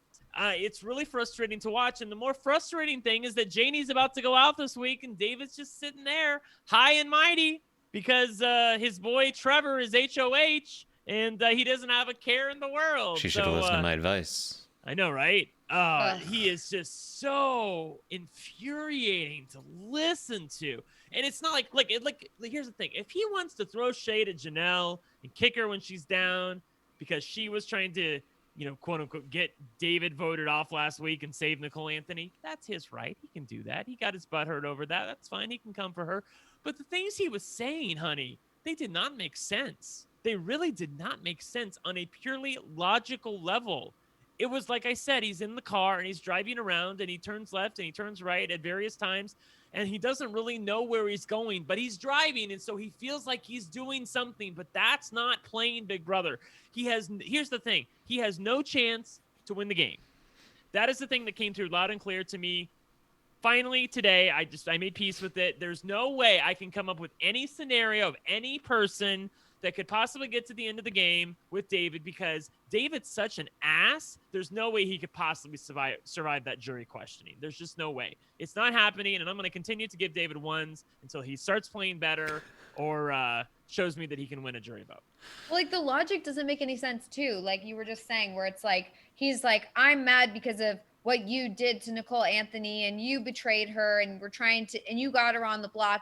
And I'm also mad because you were trying to save Nicole Anthony and not me. And it's like, wait, what? Like, how can you have it both ways? You can't be mad that she tried to get your friend out, but also mad that she tried to get you out when she was trying to save your friend. Like, it just doesn't make any sense. He's mad that she spread rumors that he was in an all guys alliance. Like it does make logical sense. Like what he's saying. It's just Karen, he's very wrong about it. Yeah, you're playing for him. That's not what I heard. That's not what he's saying. That is what he's saying. You are trying to put logic behind illogical. You're right that he's not saying it. What he's saying is you spread insinuations and speculations about me. And she's like, what? What did I spread? And he's like, never. We don't need to talk about it. But what he's referring to is the all guys thing. I think that's what you're saying, but he won't say it, so I don't know. He won't say it, so she doesn't have a chance to defend herself. Yeah, it's ridiculous. Because he doesn't want to give her the chance to defend herself because she's just going to deny it. And he's going to say, well, that's what you would say. Also, I feel like he just doesn't want to give her or Kaser the opportunity to, like, actually, like, use, like, game logic on him. He just wants to, like, shut it down because he knows that, like, they're better than him and that they're better at the game. Like, they're better at the game than David. I don't think that's, like, a crazy thing to say. I mean, Janelle and Kaser are both on the block. One of them's going out, and we're still giving David a lower score. So it's well, not looking great for him. Okay, well, I am, and I'm giving David a 1. Thank you. That is the only possible score you could give him after this week. Mm-hmm. I can't accept anything other than a 1. Taryn, what do you do? Taryn, it's a 2. 1. I'm sorry. I'm not going to give David a 1 this Why? week. It's week 3, and I think that he's probably going to be here for a long time, and the game is a long game. Can you he think win he the can game? win? Look, jury questioning doesn't matter. Again, we saw Other than Josh jury win a jury questioning. vote. Other than jury questioning. Josh was banging pots and pans now. But who is he was winning throwing against? things in people's faces. Who is he winning against? I'd enjoy that more, to be honest. At least I'd enjoy it more too. At least there's Here's the entertainment thing. there. Here's the thing about Josh Martinez. You at least knew he cared. He cared about. Yeah, cared. but they didn't care that he cared. They only cared that Paul was sitting next to him. Yeah, but we cared.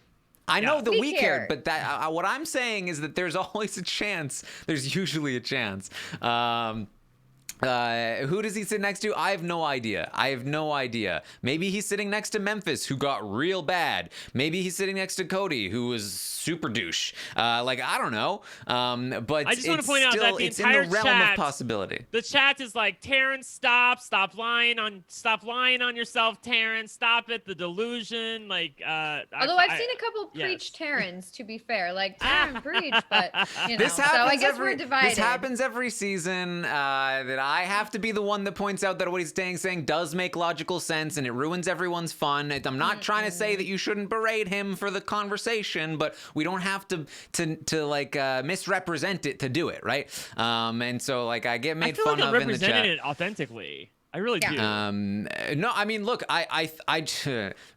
saying it doesn't make logical sense, I think, is not the correct interpretation or representation of the conversation, because he does, what he's trying to get across is an actual point. But he's not capable of getting that across. Yeah, I think that's the problem. Exactly. Is that he's in his mind, he sees what's going on, but it's like he's not communicating logic at all. But see, that's the problem here. Where I'm trying to point that out. I'm trying to say that's his problem.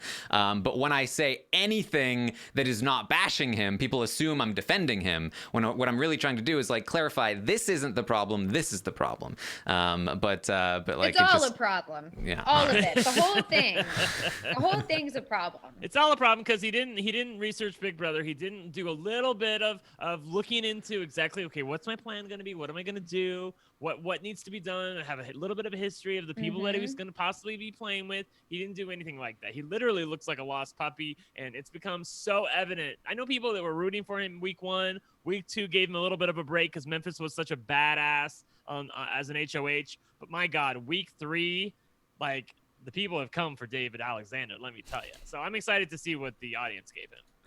The audience gave him a 2. The audience gave him a 2. Wasn't even close to a 1, by the way. It's hard. It's hard. Closer to a 3 than a 1. I'd have to ask Alexander or Christina the last time that the audience actually awarded somebody a 1, because that's, it's really hard to do just from a purely numbers point of view. Nicole Anthony was getting there. Was close. Yeah, Nicole Anthony was much lower than David. So that's how they feel. But I mean, look, the audience gave David a 2 and Janelle a 4. And Janelle is going home this week, so that should tell you something at least. All right, let's move on to Ian. Let's talk about Ian. I can tell you that I feel still kind of on Ian. I gave him a 5 last week. I'm going to give him a 5 again this week. I think that there are things that have been good for him this week and things that have been bad for him this week. He has a new alliance. That's great. But it's not going to help him if he ends up on the block next to Nicole, which is the most likely scenario for him if he goes on the block. And if anything, it's only given him a false confidence. He has he has this sort of image of the house that is wrong. He's very in the dark about the real dynamics of the house, and he hasn't. Yeah, I mean, again, we could be talking about Big Brother 14 right now. He hasn't really made any real connections in the house other than Nicole, which is not great. And I am starting to see some of that Big Brother 14 Ian that Dan liked to see from Ian in Big Brother 14, which is he pisses people off sometimes. He's had some choice words for Janelle, and he's starting to get a little big for his britches with this new alliance. He's got a strut to him. He's got that BDE. He really does. He's walking around the house feeling himself. So I am with you, Taran. I heard what you said on the updates, and I saw it myself, that the minute he got into this Prime, whatever the hell it's called, alliance, and started to feel great about his position in the Big Brother house. At first I thought he knew it was kind of fake-ish and that they were just sort of placating him. But then, I'm sorry, it's telling me my internet connection is unstable. But anyway, I'm fine. Okay, cool. But literally, I think that he's believing it hook, line, and sinker. I think he thinks he's just set. He has no idea that there are possible ways for him to go out of the house in the near future, and I don't feel good about him. I gave him a 6 last week, and I am dropping it down to a 5 this week. I think there are positive things that Ian did, like Taran notes, but I do feel like he's being snowed. I feel like he's being snowed, and that's not a good feeling to have. And because that's what happened to him on 14, and I feel like it's happening again. Yeah, I agree. Oh, did you give a rating? I did. Yes. I dropped him down to a 5. Oh, okay. Yeah, I feel the exact same way that you guys feel. Although last week I gave him a 5, and I don't feel that as good about him anymore. Not that I felt great about him with a 5, but I'm gonna give him a 4 just because I agree with what you guys are saying. I think that he thinks that or prime or whatever is too real, and he just like thinks that he's in a good position when he's not, and he thinks he knows the house and he doesn't. And it's just, I feel like it's one thing to not know those elements, but think like, yeah, I need to figure this out, versus like you don't know those elements and you're like, I do know those elements. I don't know. I just feel like there's a difference between false confidence and just being like, I'm in the dark and I need to like look around. So I give him a 4. Yeah, by the way, also the chat is reminding me that the chart says that I gave Ian a 5 last week, but I'm still going to give him a 5 this week. I thought, again, I write down my ratings ahead of time. Do sometimes you change it last minute? Is that maybe what's happening? If something comes up, I do, but usually I make a note of it, and like this is twice now that's happened. So like I have the ratings written down that I've given out so far, and I'm not going to change them going into next week. We need a fact checker. Yeah, right. I'm like, are you guys sure that's not I thought I gave him a 6. But, oh well, whatever. All right. Well, I can tell you that the audience was very close on this one, but they gave him a 6 overall. They were very close to giving him a 5, but they are sticking with their 6. They refuse to believe that Ian is anything less than a 6. All right. Let's talk about Enzo. I feel great about Enzo. The audience also feels great about Enzo. The audience gave him an 8 out of 10 this week, up from a 7 last week. Melissa, do you agree? Yeah, I feel really good about Enzo. I feel like he's in a really good position, and everyone really likes him. Like, even if he's not in an alliance with certain people, they all talk about him, saying, you know, I really like Enzo. Oh, Enzo is a fun guy. I want to keep him around. Like, I don't see anybody targeting him, and he's winning competitions, and yet people don't really see him as a threat in that way. So I think he's doing really well, and I gave him a 7 last week, and this week I'm going to give him an 8. All right. Very cool. By the way, I have got a confirmation from the chat. Thank you, Ariel, that says, Brent, you dropped Ian to a 5 last week instead of giving him a 6 because Taran said on the podcast that Ian said he was okay with being the Brittany to Nicole's brigade. And I do remember that moment when I was like, oh, I didn't know that happened. So that's why I dropped him down a peg. So yeah, I did give him a 5 last week, and I'm giving Ian a 5 this week, like I said. As far as Enzo goes, this is much of the same. Enzo, like he first of all, he won his second competition. Really cool. I never thought I'd see the day, because like the thing about Enzo back in his original season was that he couldn't win shit until finally, like the one time we didn't want him to win, he finally won that OTAP competition. He's looking good, man. Like, everybody loves him. No one's coming for him. He's not seen as sneaky or shady. He's not seen as somebody that you can't trust. Everybody enjoys Enzo. I just don't think anybody's ever going to come for him, like, until we're down to maybe like 7 people left, maybe. So like, he's playing as well as he can play, and he's got a little bit of a temper on him sometimes, and none of that's come out. So it's an 8 for me, and I'm really psyched to see Enzo play. It's an 8 from me as well. I still feel great about Enzo. Honestly, no real changes here for Enzo. He's still in a great spot. Nothing has really changed for him. Chugging and along. That's why he was an 8 from me last week, because I felt like he's in a very stable position. That even if like Tyler and Deni start fighting, even if the alliance blows up, like, Enzo is just always going to be able to steer clear of any real damage from that. Yeah, even if like Kaser wins HOH and decides to make a big move and go after like, like the middle of the alliance, like Cody and Deni or Tyler and Cody, or like, Enzo is just never coming up. And more than anyone, I think he can shift and adapt to whatever new alliance forms, and everybody will always still want to pull him in as a number. And he just won his second competition, proving again that he can win comps and get some respect on his name in the end game. So I still like it. and it's still Yes, an 8. I remember that preseason podcast that y'all did. It wasn't me, so I don't know who it was, but there was a preseason podcast. Maybe you were on it, Taran, because I think you did all of them, right? Yes. With Enzo, and they were shading him. They were shading him left and right. Look at him now, honey. Doing well. Doing well. All right, let's talk about Deni. Melissa, how do you feel about Dani's position? I feel about the same as her position as I did last week, just because while she is in a good place now, I feel like there is a lot more discussion about her name and people kind of wary of her, which might not bode well for the future when people start turning on each other. I could see a situation where Dani gets turned on first, or like one of the first. And that's not a really good place to be in the big alliance. So I'm going to stick with my 6. Yeah, I feel the same way. Again, now her position has shifted a lot, but I still feel like it's a 6. Tyler has her number. He's helped flip Christmas on her.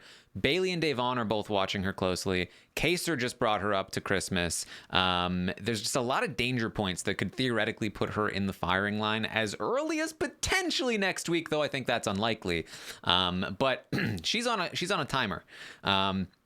It's her versus Tyler, and one of them's going to shoot first. And from what I'm seeing, Tyler has both the motivation and the means to shoot first.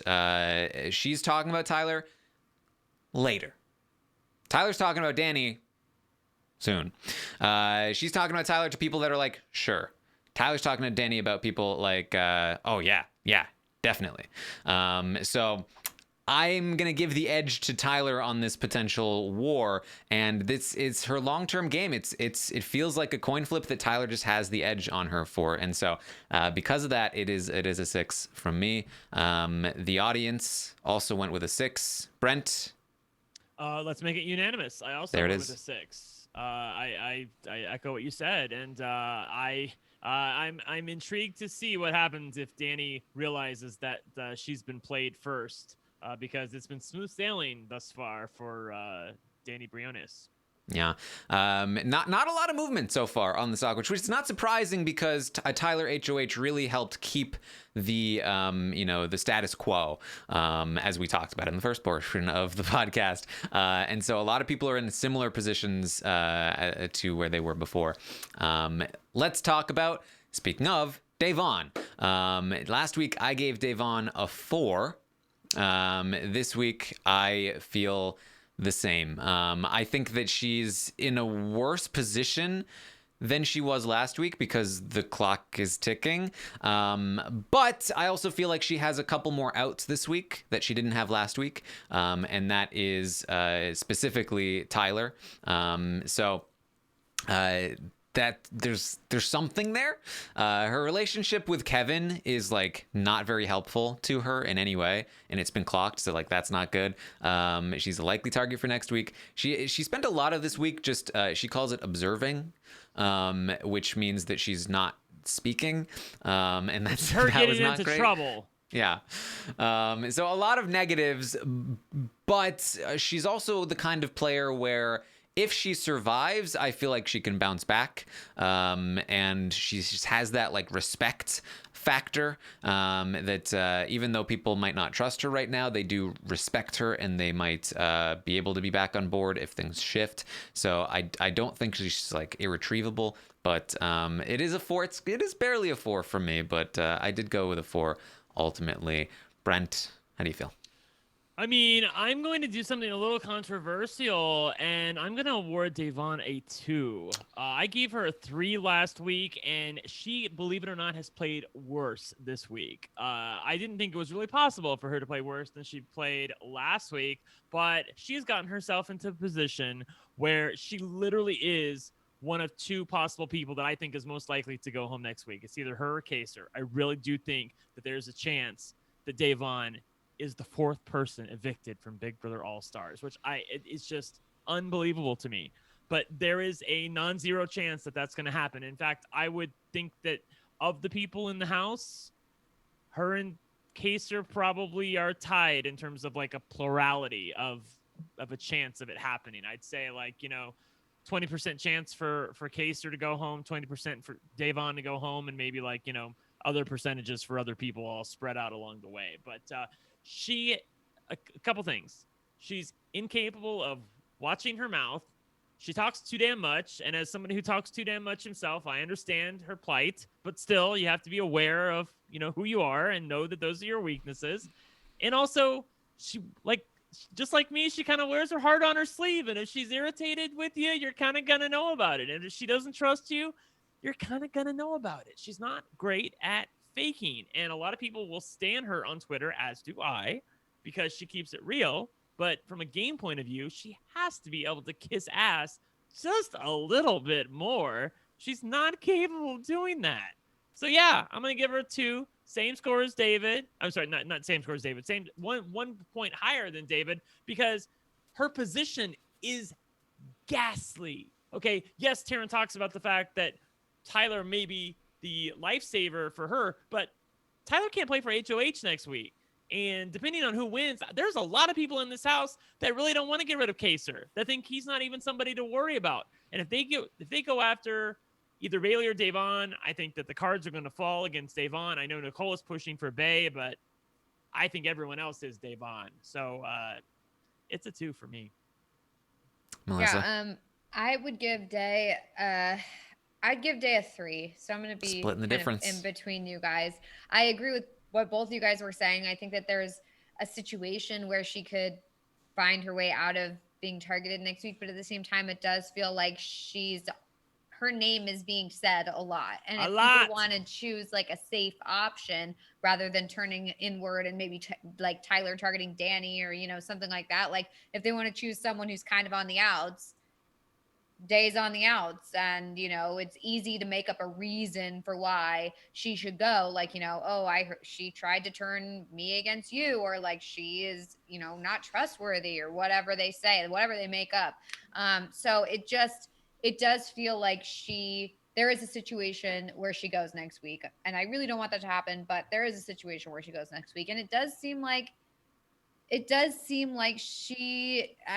been saying this since the beginning, that like her reads aren't totally on, and it's like, and to be fair to her, a lot of people's reads aren't totally on. Oh no, it's not just her. It's like literally everybody. Yeah. So, By the way, I see somebody in the chat, Fugi TV, coming for me. They got timed out by one of the moderators. Well, bitch, I'll come. You can come for me, and I'll keep it real with you about Davon. The question is, well, some of you are saying that Davon is too quiet, and some of you are saying that Davon talks too much. Which is it? Well, there's this thing called subtlety within the Big Brother game, and it's about when she's quiet and when she talks. That's the problem. When she's in a group of people and they're all supposed to be trusting each other and talking to each other, and she sits over there in the corner with like she's sucking a lemon and doesn't trust any of them, it's not cute. And then when she's like going behind people's backs and like insists on spreading falsehoods just to see if she can trust somebody, that's talking too much. So yes, it can be both, because that's the Big Brother game. Sorry about it. Yeah, if you're in a room and you're supposedly with an alliance there, you don't have to like give away information, but you could just like say certain catchphrases that don't really mean anything, like a lot of people do. Like just like nod your head or like talk a little bit, but you don't have to be the one spouting information, but you have to make it seem like you're receptive and that like you agree with what the people are in your alliance are saying. And then, otherwise it just seems like, okay, it seems like she's collecting information to go run to somebody else because she doesn't feel fully like she can like talk to us. So I would be suspicious of that as well. Mm-hmm. Well, I feel like weirdly here, I am the voice of the people this week for some reason, because the audience has given Davon a 4 overall there. We love Davon. Listen, again, I said this at the beginning of the season. You show me a season where Davon wins Big Brother, and I will show you one happy camper in myself. Mm-hmm. Like I would be ecstatic if she could pull it off. But like we're living in a world right now where Davon is like, well, if we win HOH next week, we've got to put up Kaser. We've got to do it. No, you don't. No, you don't. You don't have to do that. You don't have to do anything. Terrible play. That's the thing is like, that's also, I feel the difference between, I know this has like been played out, but that's the difference between like old school and new school Big Brother. It's like, you don't have to do anything. Like you can put up people who are going against you. You don't have to put up people who would work with you just because the rest of the house wants it. Like, don't do what the HOH wants. Don't do what the rest of the house wants. Like, you can play your own game. I don't know. All right. Well, let's talk about Cody. Cody is up next here. Cody, from the audience, got a 7 this week. Last week, he also got a 7. He's going to maintain that 7. Now, last week, I gave Cody a 6. I was not overly impressed with how he handled the chaos of the week. I also felt like he was in some danger in the event that somebody like Janelle won the HOH, and she came real close. So I feel somewhat justified in that. However, Janelle did not win the HOH. Tyler won the HOH, and Janelle will be going home. And with that, Cody has solidified the vice grip on the throat of this game. I think that he is the front runner right now. He is the best positioned in the house. He is not touching the block next week. He is the person where if everything continues to run the way it's supposed to run, he will win this game because he's got Nicole, he's got Deni, he's got Enzo. He even has Tyler to a degree because even Tyler has to contend with Deni before he can even think about Cody. And that is huge for Cody. So for me, Cody is at an 8 overall. And that's where I have him. And that's that on that. Yeah, I also gave him an 8. I feel fantastic about Cody. I think Melissa does as well. Yep. Like he's just somebody who like I think that his one weakness is it to me like when Franzel came up and was like, oh, Bailey said your name, and then instantly he like switches his mind to be like, well, I'll just put her up. Like he's got a little bit of loose trigger. He can be manipulated a little bit, I feel like. But other than that, that's like nitpicky stuff. Like I feel like he's playing excellent. Everybody likes him. Everybody respects him. Nobody's gonna put him up on the block. And any chance that he had of going home, I think is gone. Like it's an 8 for me, and I feel like that's the highest score I'm giving this week. Spoiler alert. And that's just fantastic from him. Like he's not exactly look. I didn't want to see Cody back this season on Big Brother. Like, I don't know if many people did. He's a pretty face, but he doesn't give me a lot in terms of the drama and the, strategy and the backstabbing that I'm looking for in Big Brother. He's a little haughty and he's a little full of himself. He's a little arrogant, but I cannot deny the fact that he has got a really hard grip on that house. Yeah. And I mean, like what you were saying about the loose trigger figure, whatever you said, that was a problem of his in Big Brother 16, was like anytime he heard something that someone said about him or about his alliance or whatever, he was like, well, I'm gonna go confront them. Like, I'm gonna go confront them right now. And then Derek would always be the person being like, no, you're not. Like, right. Just wait. Yeah. Like, calm down. Yeah, calm down. Let's talk about it. And, we're always watching the feeds like, oh my God, he's going to confront them. And then it was like, oh no, he's not. And so I think that like in this situation, he doesn't have Derek there. So it's possible that down the line, that might be an issue for him. But right now, he's fine and he's in a good position and he's like seemingly totally insulated. So I agree. And I think he's an 8. I think Tammy Ross sums it up for us where she says that Cody keeps it at a calm house. Barf. I have seen him self-censor too. Like he will say things like, all right, I'm putting Bailey up on the block then. And then he'll be like, no, that's dumb. Can't do that. And he said earlier, like, I'll use Davon as a pawn. It'll be great. He was talking about that for a little while. And then he was like, wait a minute. No, that's stupid. Why would I do that? I'm not going to show my cards. So like he still has these like gut reactions, but he's got like an inner Derek in his head being like, whoa, hold on. Think about it. Okay, never mind. Always good to have an inner Derek. No. All right, let's talk about Christmas. Melissa, how do you feel about Christmas? I do think that she's in a better position. Like I gave her a 5 last week, and I think that was mainly because she won the competition, and I felt like she didn't need to do that. And she put herself in a weird position with Memphis because it was like she saved his target, and it was like a whole thing that was not intentional and not needed. But I do feel like she's in a pretty good position now. I feel like people want to work with her. She's making additional final twos. She's got this thing with Tyler, with this thing with Nicole. Like I do think she's in a good position. However, I don't necessarily see her like pulling into like a front runner position. She always just seems like the kind of person who's like willing to just take a back seat to other people and just be a number. And that concerns me in the long game. But I feel like right now she's playing fine. And so I'm going to give her a 6. Yeah, that's my problem, Melissa, is that I feel like, there are shepherds and there are sheep in this game. And I feel like she's a sheep, and I feel like she's almost content to be a sheep. She's being used by other people to further their goals. She might come along for the ride. She might not, but she's not really the one with the control. She's not really the one with the agency in the decisions. She's just implementing the decisions for other people. So the best I can go right now is a 6 for Christmas, because she is playing a really solid social game.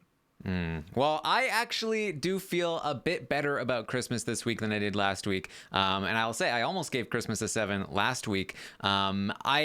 I like what she's doing. Last week, one of my criticisms was that I felt like she kind of fell into this good position where she was good with everyone in the house, that it just kind of happened for her. And I wasn't confident that she'd be able to maintain something like that. This week, I've seen her be proactive about maintaining that spot and additionally picking up new people. The fact that Enzo is talking about her like she's his parachute alliance is kind of crazy to me. The fact that she's managed to pull off a final 2 deal with Nicole Franzel is pretty crazy to me. She maintains the relationships with Bailey and Davon to a certain degree, at least with Bailey, to still get some information there and stay safe with those people. She's solidified her final 2 with Tyler, and if Tyler does well, she will do well as well. And if Tyler doesn't do well, I think she has the pieces in place to launch forward from that.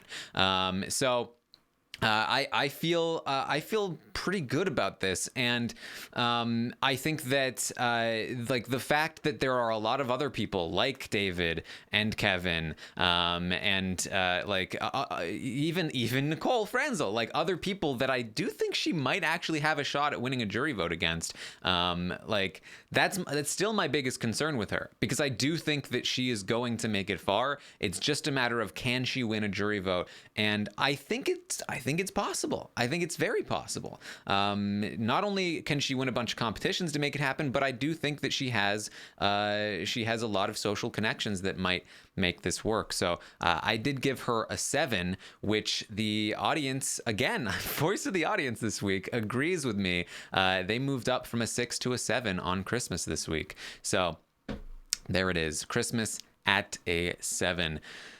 Let's talk about Bailey. Bailey, the final person to talk about. The audience on Bailey is a 6, down from a 7 last week. Brent, how do you feel? Yeah, I gave her a 6 last week, and I'm also going to drop her down a peg. I think that she's playing a average game right now. I think that she does well connecting with people. She is good. Unlike Davon, she's good at hiding her true feelings sometimes. She's able to convince people that she's with them for the most part, unless you're somebody like Tyler who kind of has a read on her. I feel like that, but even that's okay, because I feel like Tyler needs Bailey right now. And so like that's not really going to have any impact on the game currently. The one thing that I will say is that she has a choice in front of her about how she wants to go. Like, and I feel like I already know what she's gonna do. She's gonna go with Tyler, and that may be like, it's not really what I want her to do, but it may be the best course of action for her. But there are ways for her to also be eliminated next week. If somehow Davon ends up on the block, and Davon wins a veto, and they want to split up Davon and Bailey, I could see a way where Bailey would end up being evicted during the 4th week of Big Brother, which would not be fun, because she's been playing a mighty game up until this point. She's been trying. I mean, it's not like she's doing nothing. It's just the fact that a few of her reads are a little wrong, and I am a little fancy Fitzerson. Sorry about it. But I really feel like that there's good and bad stuff about her game. And as much as I want to give her credit for the good stuff, I feel like you have to call out the bad stuff. And her acknowledging that, if they got HOH, she agreed with Avon. Like they would have to go after Kaser if they won HOH. That was really startling to hear. And also, like, she's sort of sticking her neck out for Janelle this week in terms of trying to keep her. But the votes aren't there for that. And I don't know how much damage she's going to do over the next 2 days. I feel like a 5 is a fair score for her. Yeah, I'm with you. I gave her a 5. I think I gave her a 6 last week. I started the season giving her an 8. I felt so good about where she was and how she was playing. And it's not even like the thing I was worried about was like, will she get power and do something wrong with it, or screw up her social game in some way? That hasn't really happened. It's more been a slow deterioration. And I unfortunately have to say that it's in large part due to Devon, that has deteriorated really her position. Yeah. If she wasn't attached to Devon, I think that she would be in a much better position right now. And it's very unfortunate, but it is kind of where we're at. Now I think that she's in some trouble this week. She has Nicole coming for her, and Ian coming for her because of Nicole, and that's dangerous. She could end up on the block with Devon, and you would have Nicole and Ian trying to flip the vote on her, I bet. That's even worse. I feel like she could end up on the block with Kaser. I mean, that's like a Nicole and Ian kind of move. The house guests have talked about the fact that they don't want the optics of putting Bailey and Devon on the block. I think Ian has said he wouldn't even do that at some point. So, like, if they're looking for a way around that and they want to get Bailey out of the house, they could put Bailey and Kaser up on the block. And in that case, I do feel like that Bailey would go home, because people look at Kaser like, well, he's doing nothing. He's by himself. Let's take a shot at Bailey right now. So it really depends on who gets HOH in terms of who ends up with the short end of the stick, if either of them do this coming week. Yeah. Now, again, there's some light at the end of this tunnel. I think the inroads she's made with Tyler are massive for her game, and if she does lose Devon, I think that she can rebound, and I think that she can reintegrate, and I think that Tyler becomes a bigger target than her, and he also becomes a very good asset for her in the game. By the way, Taran, that mistake that Deni made about confirming to Bailey that Tyler would not betray her, that is the example of a player like Bailey benefiting from a mistake of somebody else. There's no way that, especially if Deni is serious about coming for Tyler, that she should be telling Bailey that Tyler was being true. Like, she should be trying to ferment distrust and paranoia within Bailey. She should not be trying to make Bailey feel great and solid about Tyler, but that's exactly what she did. So, like, that's just a little bit of good luck for Bailey. So we'll take it, Yeah. All right, Melissa, how do you feel? Yeah, it's unfortunate because I really like Bailey. I think she's playing a really fun game, and I think that, like, I love her friendship with Janelle and Kaser, and I love what she's trying to do, and that I don't think she's trying to just like fit in with the large group. That's why I like what Brent said. It is strange and unfortunate that her and Devon said that thing about Kaser. I mean, who knows if that's actually what they would do? Maybe that's just something they're like, maybe we have to do it, but we're not going to. Like, I don't know. But it is definitely concerning that they would say that. I don't want to give Bailey a low rating because, like, I love the game she's playing, but I'm worried about her. And that's why I'm gonna have to give her a 5. And that's like, it hurts me to do that because, like, I'm really loving her game, but it's like, it's the same with Janelle and Kaser. Like, I'm worried. I don't see necessarily like an in for them besides this like little Tyler thing or whatever, but I feel like so many people are targeting them. And I also just want to say that, like, Ian's game is making me really sad. This doesn't have to do with Bailey, but I know you guys mentioned Ian about how Ian is targeting Bailey because of Nicole. Like, what is he doing? why does he think that like Nicole is like his number one? Like it makes me sad to watch it, really. Like I just don't the same guy that thought Dan was his number one, you know? I know it's like but it's like you'd think that after it really is this whole season has been showing me that like you follow your same patterns, and it's really hard to like break out of what you like. It's everybody comes into the game saying like, I'm going to play it totally different, I'm going to learn from my mistakes, and it's like history repeats itself over and over with all these people, and it's sad to watch, especially with Ian, because I was really, really, really excited to see him play. I did his little intro, that podcast, and I was really looking forward to seeing him play. And I'm very sad by what's going on with his game. Like, I just feel like he doesn't have any like true allies. I think Nicole would throw him under the bus if she needed to, like in a heartbeat. She said that she trusts Enzo more than Ian.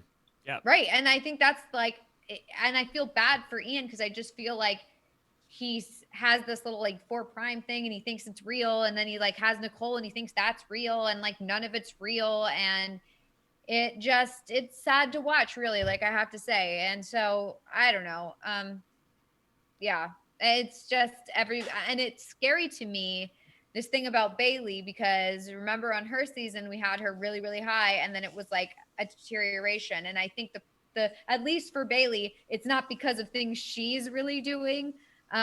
Whereas last time it was like she was making these mistakes, but at the same time, it's like, I don't want that for her. I want her to do well. And I want her to be rewarded for the way that she's been playing so far. And I'm not seeing it yet, but.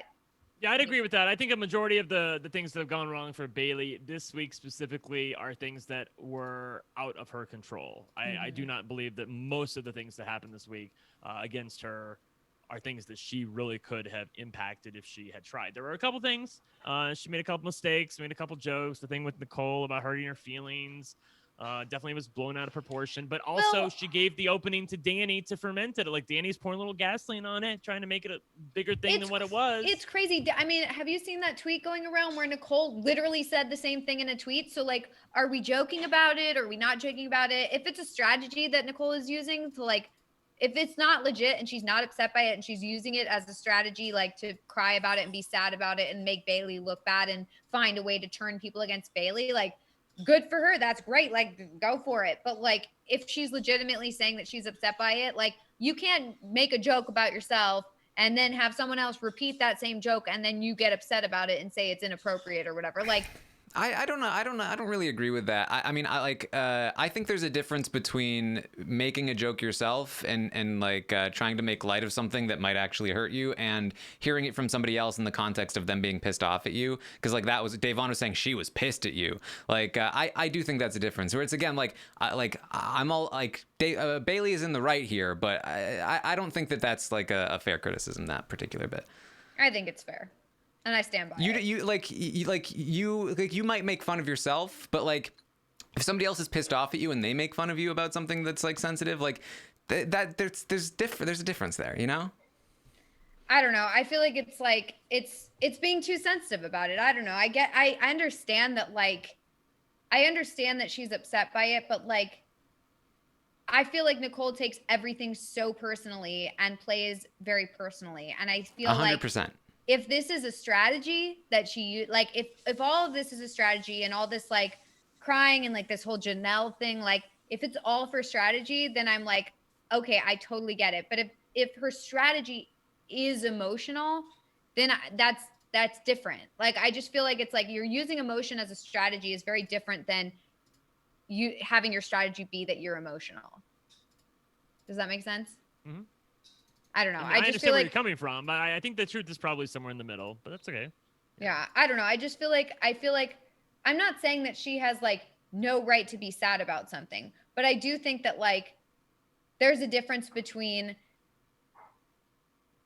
I don't know. I just feel like there's a sadness and you're using it like you're actually using it to further your game versus like you're basing game decisions off of you being sad.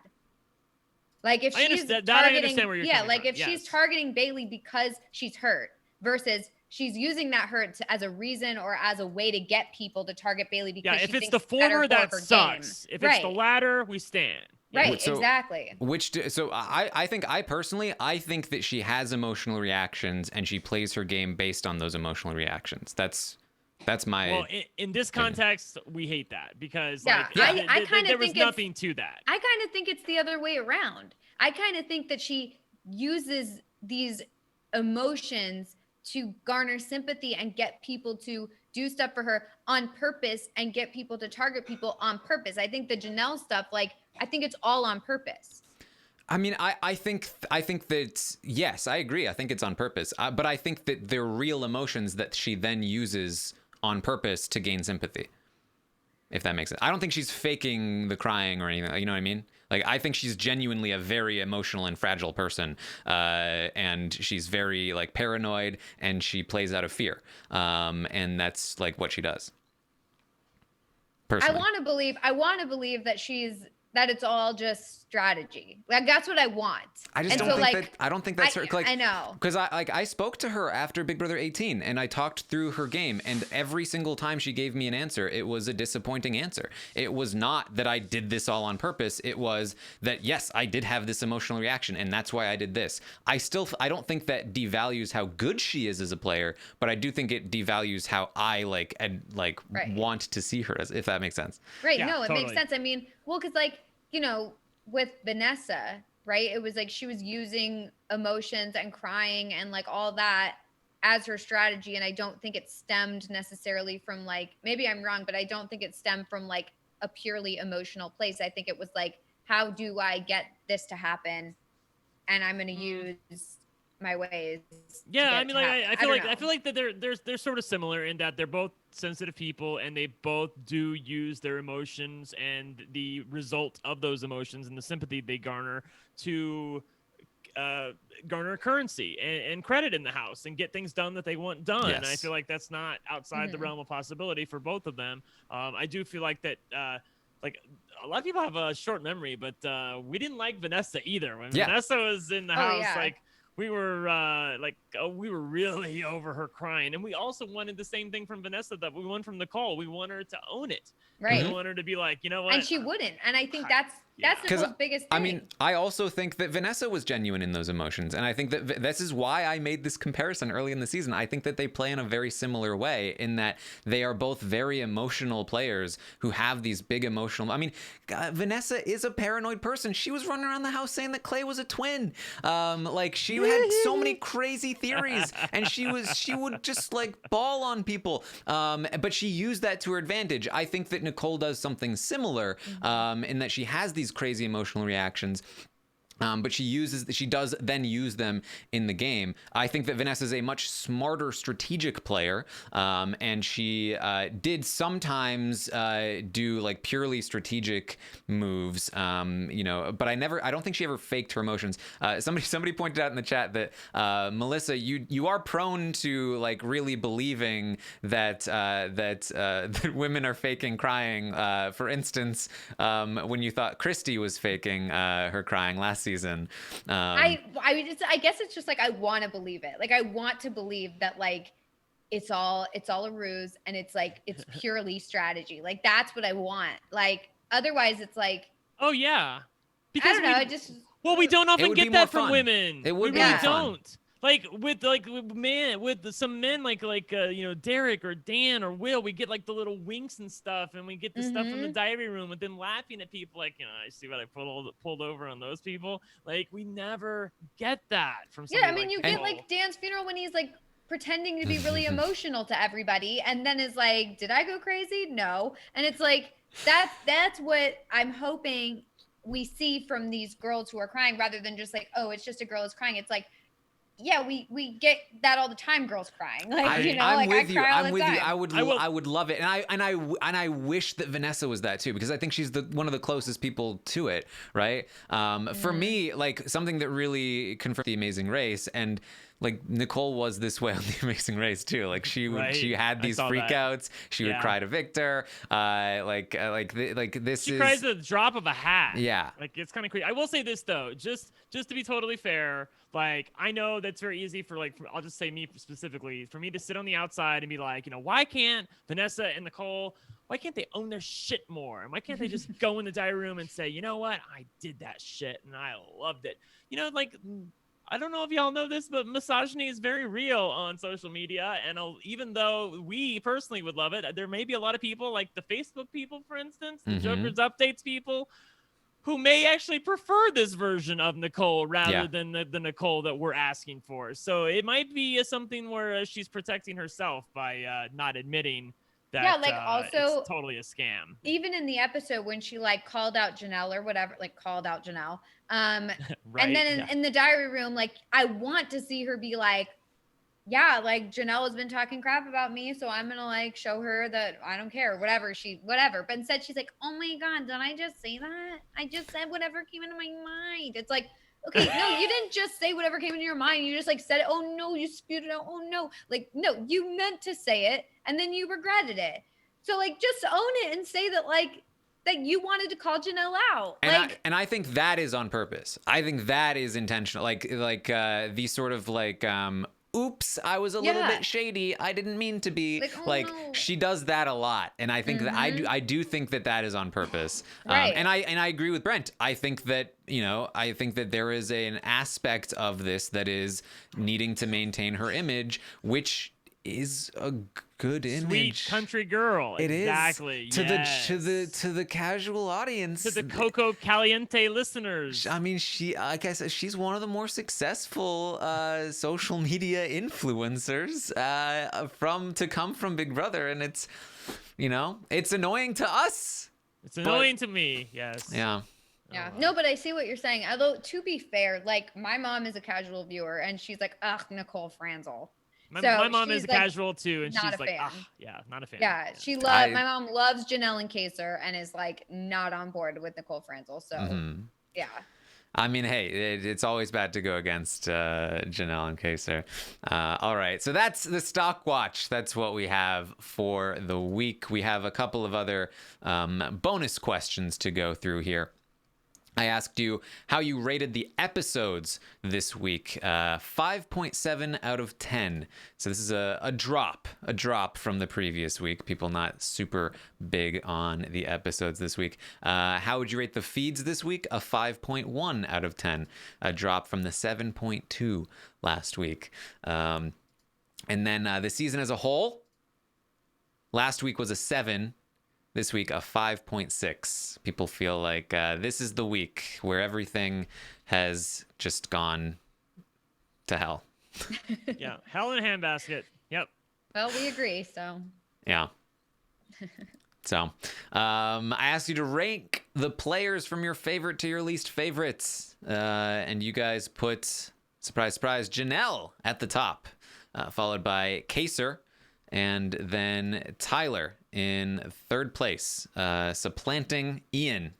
Ian fell out of It's very interesting third. how Tyler is in third. It's like he put the top two on the block, and he's gonna get rid of one of them. But it's like, yeah, but we still really like him.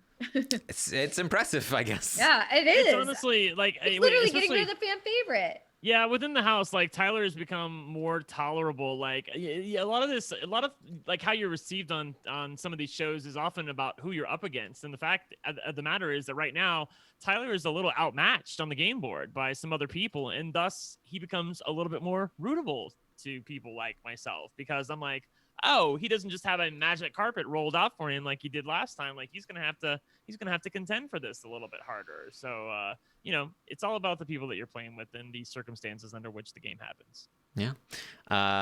So then in fourth place, Bailey. Bailey, who preseason was second to last. She's really turned it around. In the number 4 for spot. me, I have to say, She's so great. I love her this season, and I love the conversations with her and Janelle and Kaser. They're so fun and funny, and I just think she's just so great. I really like her. I have to say, yeah. Yeah, and she's trying to find a way to keep Janie in the house this week, but I just don't think it's going to happen.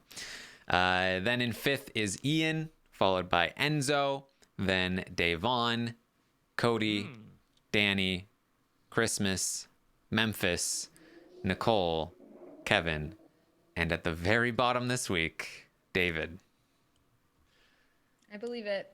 What a fall from grace from the guy that we love to stan in Big Brother 21, who got to sit there and just, read people and go to the diary room, and they spliced together some cool things that made him sound really knowledgeable. And, he looked a little sad when he lost the buyback competition. And then we were like, yeah, he deserves a second chance. And then I've seen so many people today and yesterday who were just like, nope, walking that back. Never. Like, I know I said that, but I totally apologize. I got that one wrong. He does not belong in the house. So, it's going to be interesting to see like how long he actually lasts. Like somewhere along the way, some HOH is going to have to use an HOH reign to get rid of David. Otherwise, he's in it for the long haul, you guys.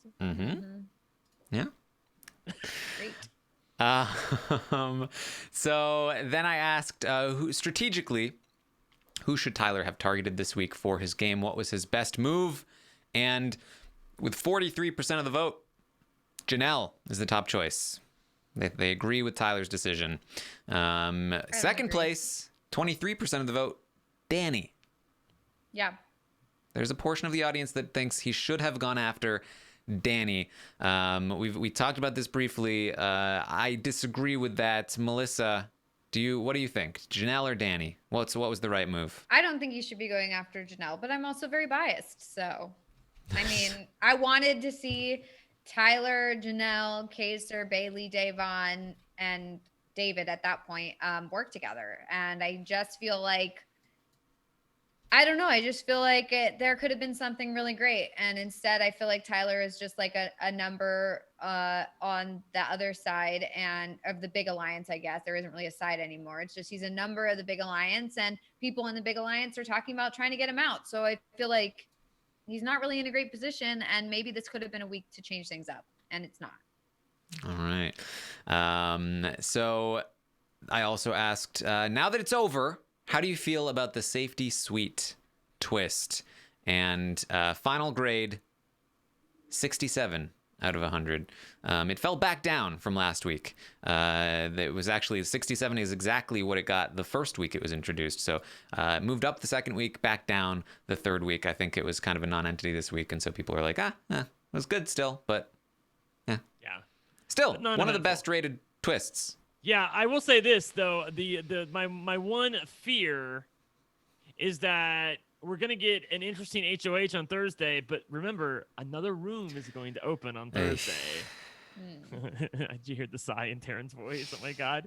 And who knows what's gonna happen? I'll only be satisfied if that room opens up before the vote, or like it only opens up right after the vote is revealed, and then it's like she can't leave the house. That's a fantastic. Yes, Melissa, that's it. That's what we need. We need because they announced that a new room would open every 3 weeks, and so that's what needs to happen is for the room to open on Thursday night before the vote. If Janelle stays, then it's just another competition. It's going to be endurance. Well, at least we get another week of Janelle and Kaser together. It's going to be another week of this misery where people are complaining all week because Janelle's going home again.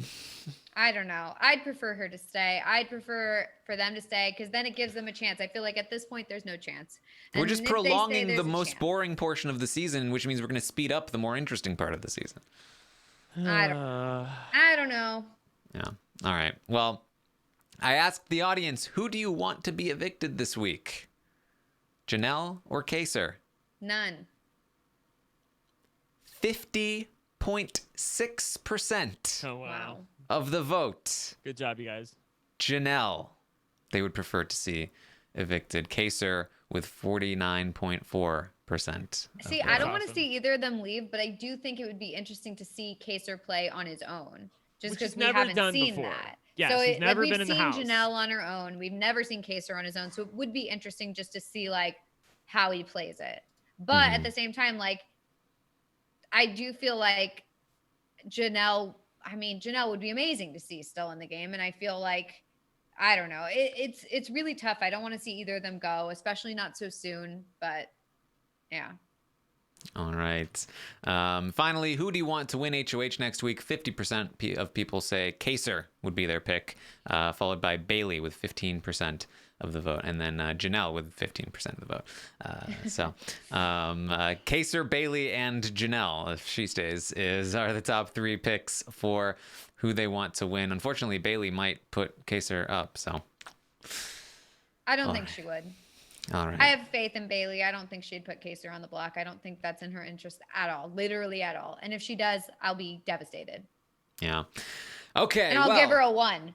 I'll give her a 1. I'm telling you right now, call it. I'm giving her a 1. If she puts Kaser on the block, no matter if she's in a better position, I don't care. She gets a 1. Oh boy, Melissa holding the ratings hostage. I will hold these ratings hostage until Bailey doesn't put Kaser on the block. Okay. All right. Well, let's take a look here at the leaderboard. It might also be glitched again. I think that might be what's happening. So we're not going to take a look at the leaderboard. Y'all quite quit yet. getting on the site. Go away so we can look at it. We'll show you the results. Stop doing that. There's 3,500 people watching. Stop no, getting I on think the it's site. been fixed. I think it's Oh, been good. fixed. All right. Next time, bring it up beforehand, before all these idiots try to get on. I don't know. I did. It's that I think there's some numbers glitching, not the site itself. Okay. Right. First place right now, Jeebus Crust. Jesus Christ. With $448.24. Cody was the best buy this week. So those that went in on Cody are going to reap the rewards. I took a hit. I took a hit here. 220 for me. 220th place with $428. I went in on Christmas.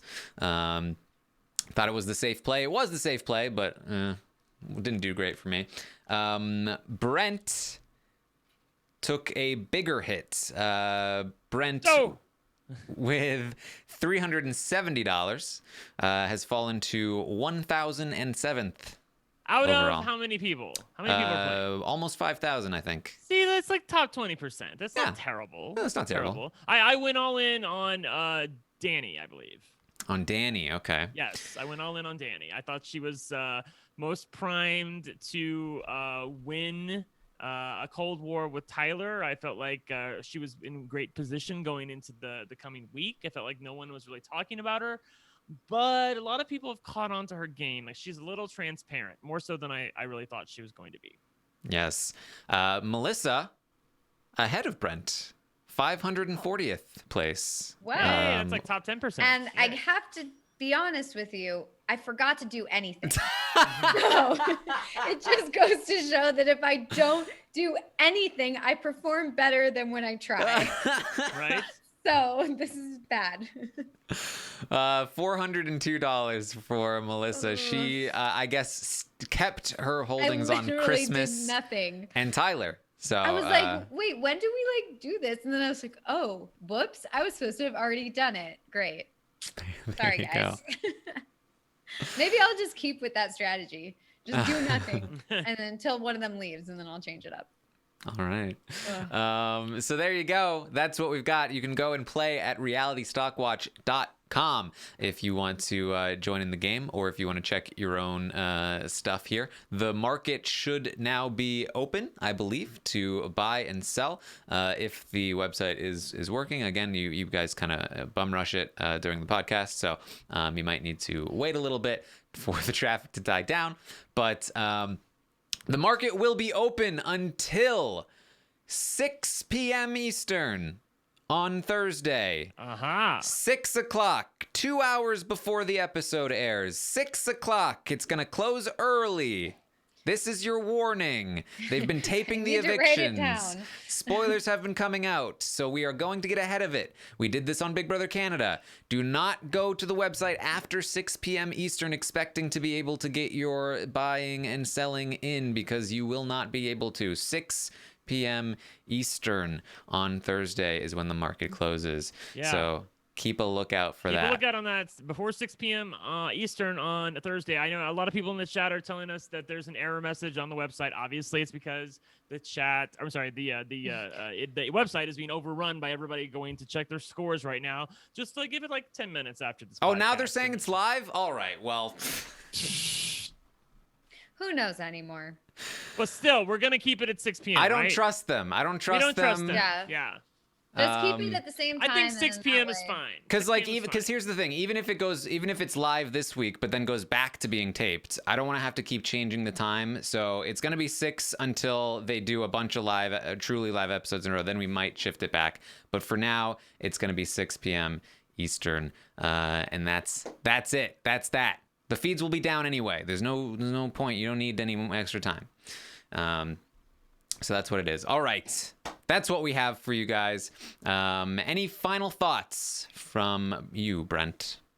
None. I'm hoping that this week does, and this overall series gets better because it has been a really hard watch. It's just not really fun to watch all the people that you're rooting for be on the outside of everything. I did see someone in the chat say, "What should I do with my Devon stock?"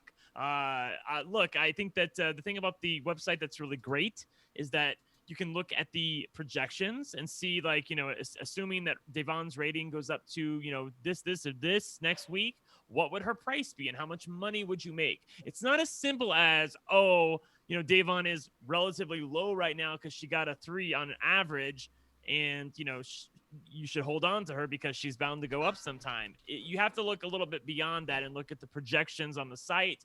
That's what they're there for. And I know that Christina and Alexandra and other people that have helped behind the scenes with Taran for the website have done a really good job of that. So use the projections and they will be your best friend. Yes. All right. Melissa, any final thoughts? Nope. I'm just really happy we got to see Janelle and Kaser on our feeds again. That they are so amazing, and I love watching them. And I'm sad to see one of them go, but hopefully this week will bring a new HOH, not in the majority alliance maybe, or at least someone who's willing to switch things up, and maybe we get a little shake up this week. So that's what I'm hoping for. Yes. All right. Well, you can find me on Twitter at Armstrong Taran if you're interested in filling out the survey that we use for the podcast. I drop those on Twitter every Tuesday morning after the update, and you can find it there at Armstrong Taran. I will also be live on Twitch Thursday in the afternoon, probably this time around 3 or 4 Eastern, to give some tips, advice, anything that I can to help you out with the stock watch, answer any questions that you have. So find me there, twitch.tv/Taran Armstrong, and I will of course be back tomorrow morning at 11 a.m. Eastern to update you on everything that happened today on the Big Brother 22 live feeds. And tomorrow we will also have an episode recap for the veto episode, so plenty of content heading your way. You can find Brent on Twitter at OneLuckyGay, and Melissa is at It's Melissa with 3 A's. 3. Thank you guys so much for joining us. We'll see you next time.